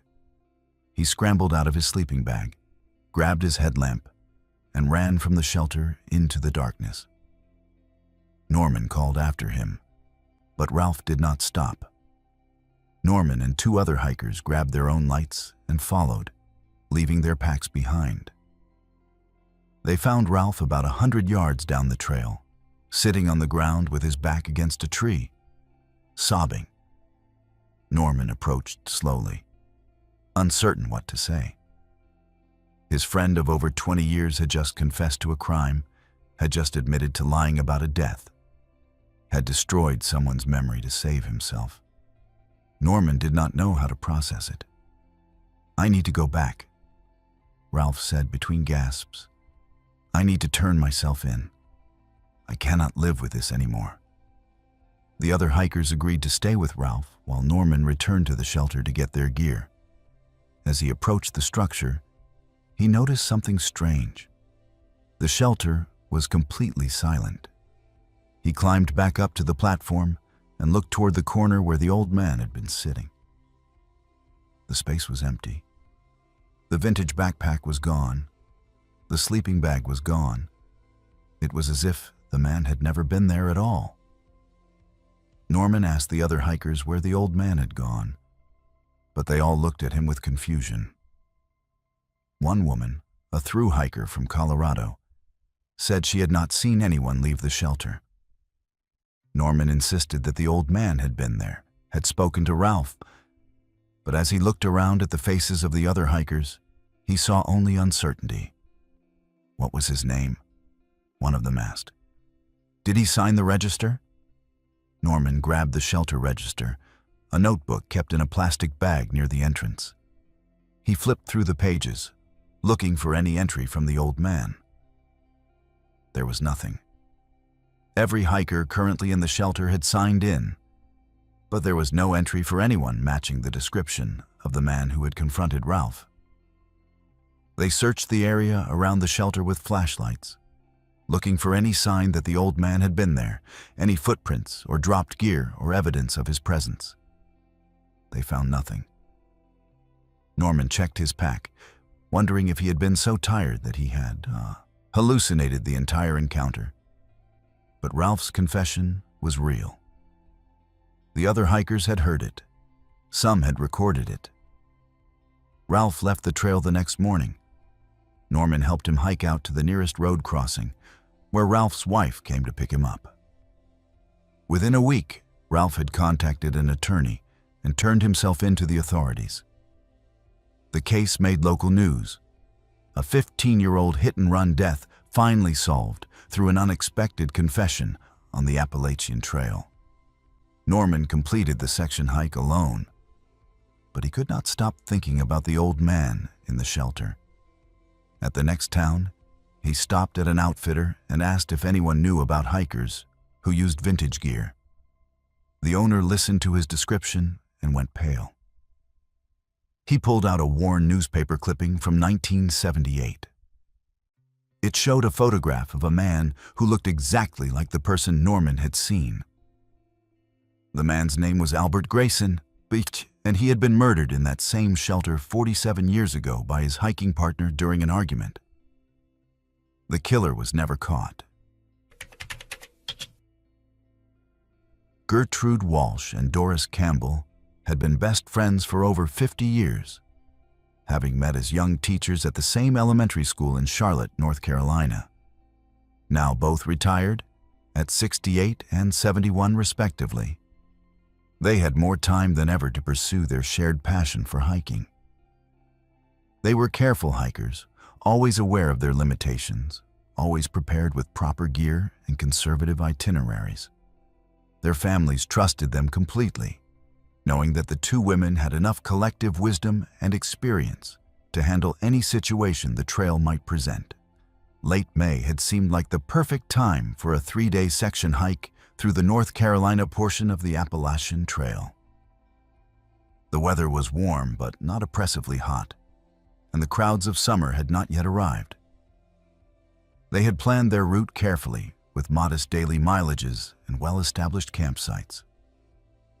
On their second evening, they aimed to reach Mac's Patch, a spectacular grassy bald mountain summit that offered 360-degree views of the surrounding peaks. It was one of the most photographed locations on the entire trail, and both women had been looking forward to camping there and watching the sunset.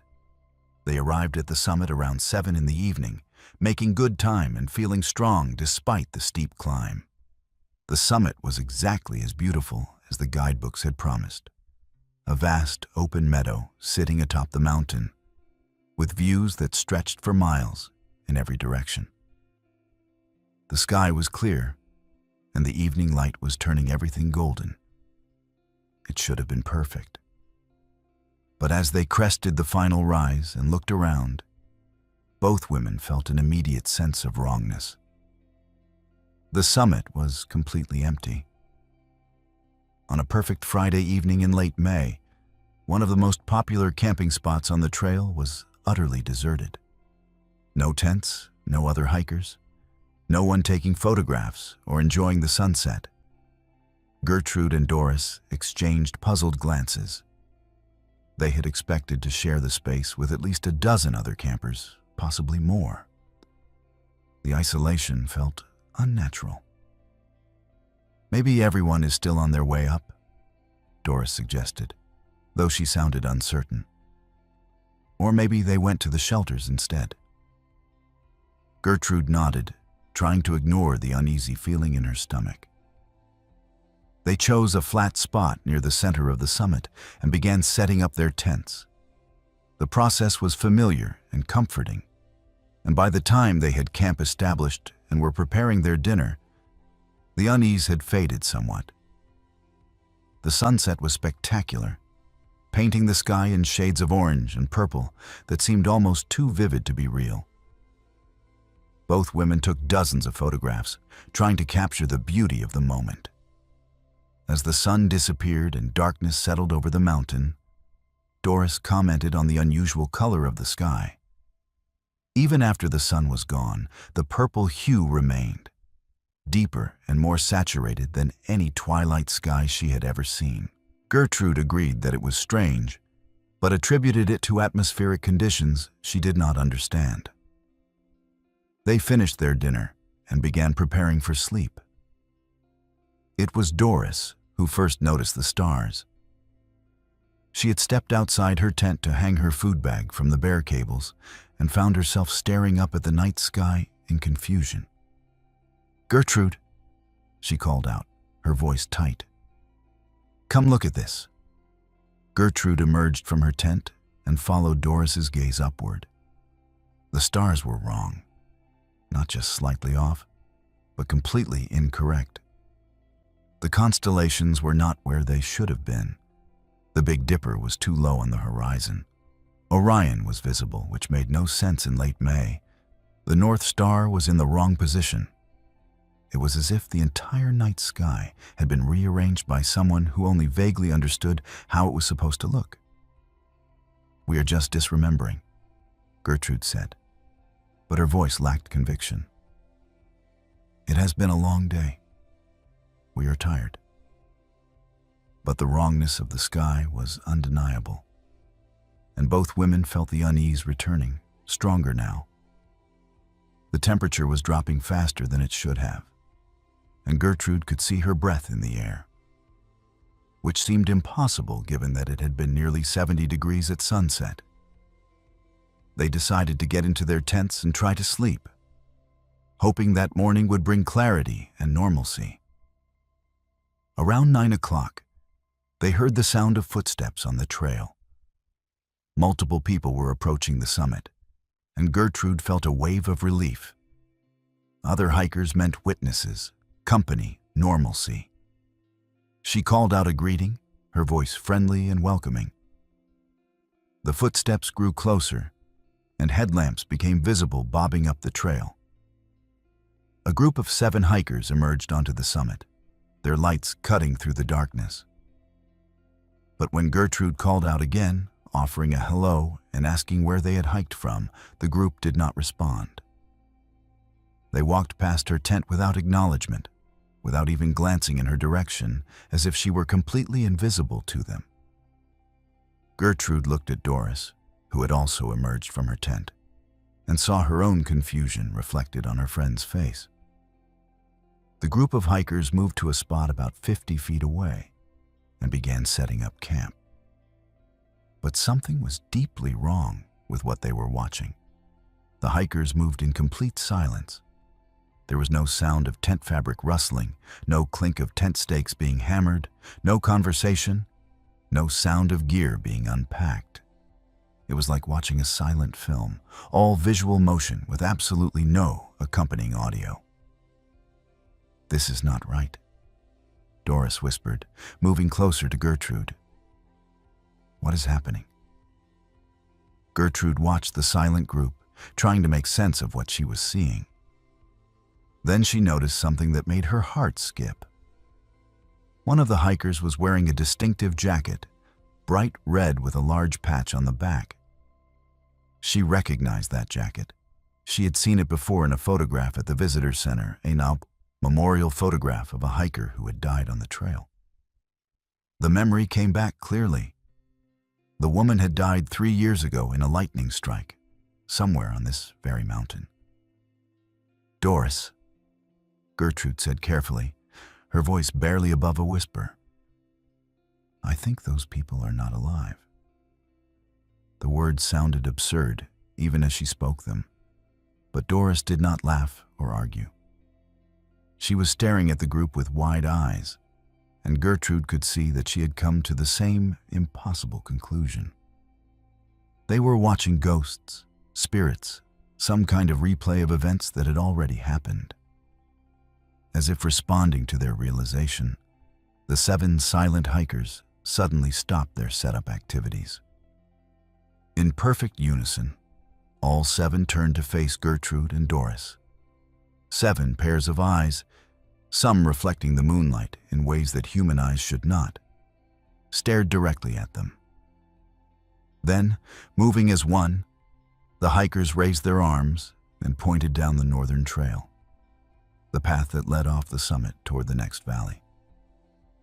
The gesture was urgent, insistent, a clear warning. Gertrude did not hesitate. "We need to leave, right now." They abandoned their tents and gear, grabbing only their headlamps and essential items. Neither woman looked back at the ghost hikers as they started down the northern trail, moving as quickly as they dared in the darkness. The path was steep and rocky, treacherous in the dark, but fear drove them forward. They hiked for over 3 hours, covering ground they would normally take twice as long to traverse, until they finally reached the next shelter around 11 o'clock at night. The shelter was occupied by 3 living, breathing hikers who were startled by their sudden arrival, but confirmed that yes, they could see and hear them, that they were real and present.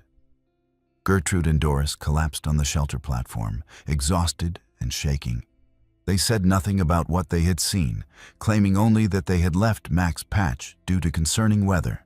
The next morning, they returned to Max Patch with a park ranger to retrieve their abandoned tents. The ranger was annoyed at what he considered an overreaction, but he agreed to escort them. When they reached the summit, They found their tents exactly as they had left them, untouched and undisturbed. There was no sign of any other camp. No footprints in the grass, no indication that 7 people had been there the night before. As they were packing up their gear, the ranger received a radio call. His expression changed as he listened, and when he signed off, he turned to look at the 2 women with new respect. A severe storm system had moved through the area overnight, bringing dangerous lightning strikes. The storm had hit Max Patch Summit directly around 3 in the morning, and the ranger explained that anyone camping on the exposed summit would have been in extreme danger, possibly fatal danger. "You 2 made the right call leaving when you did," he said.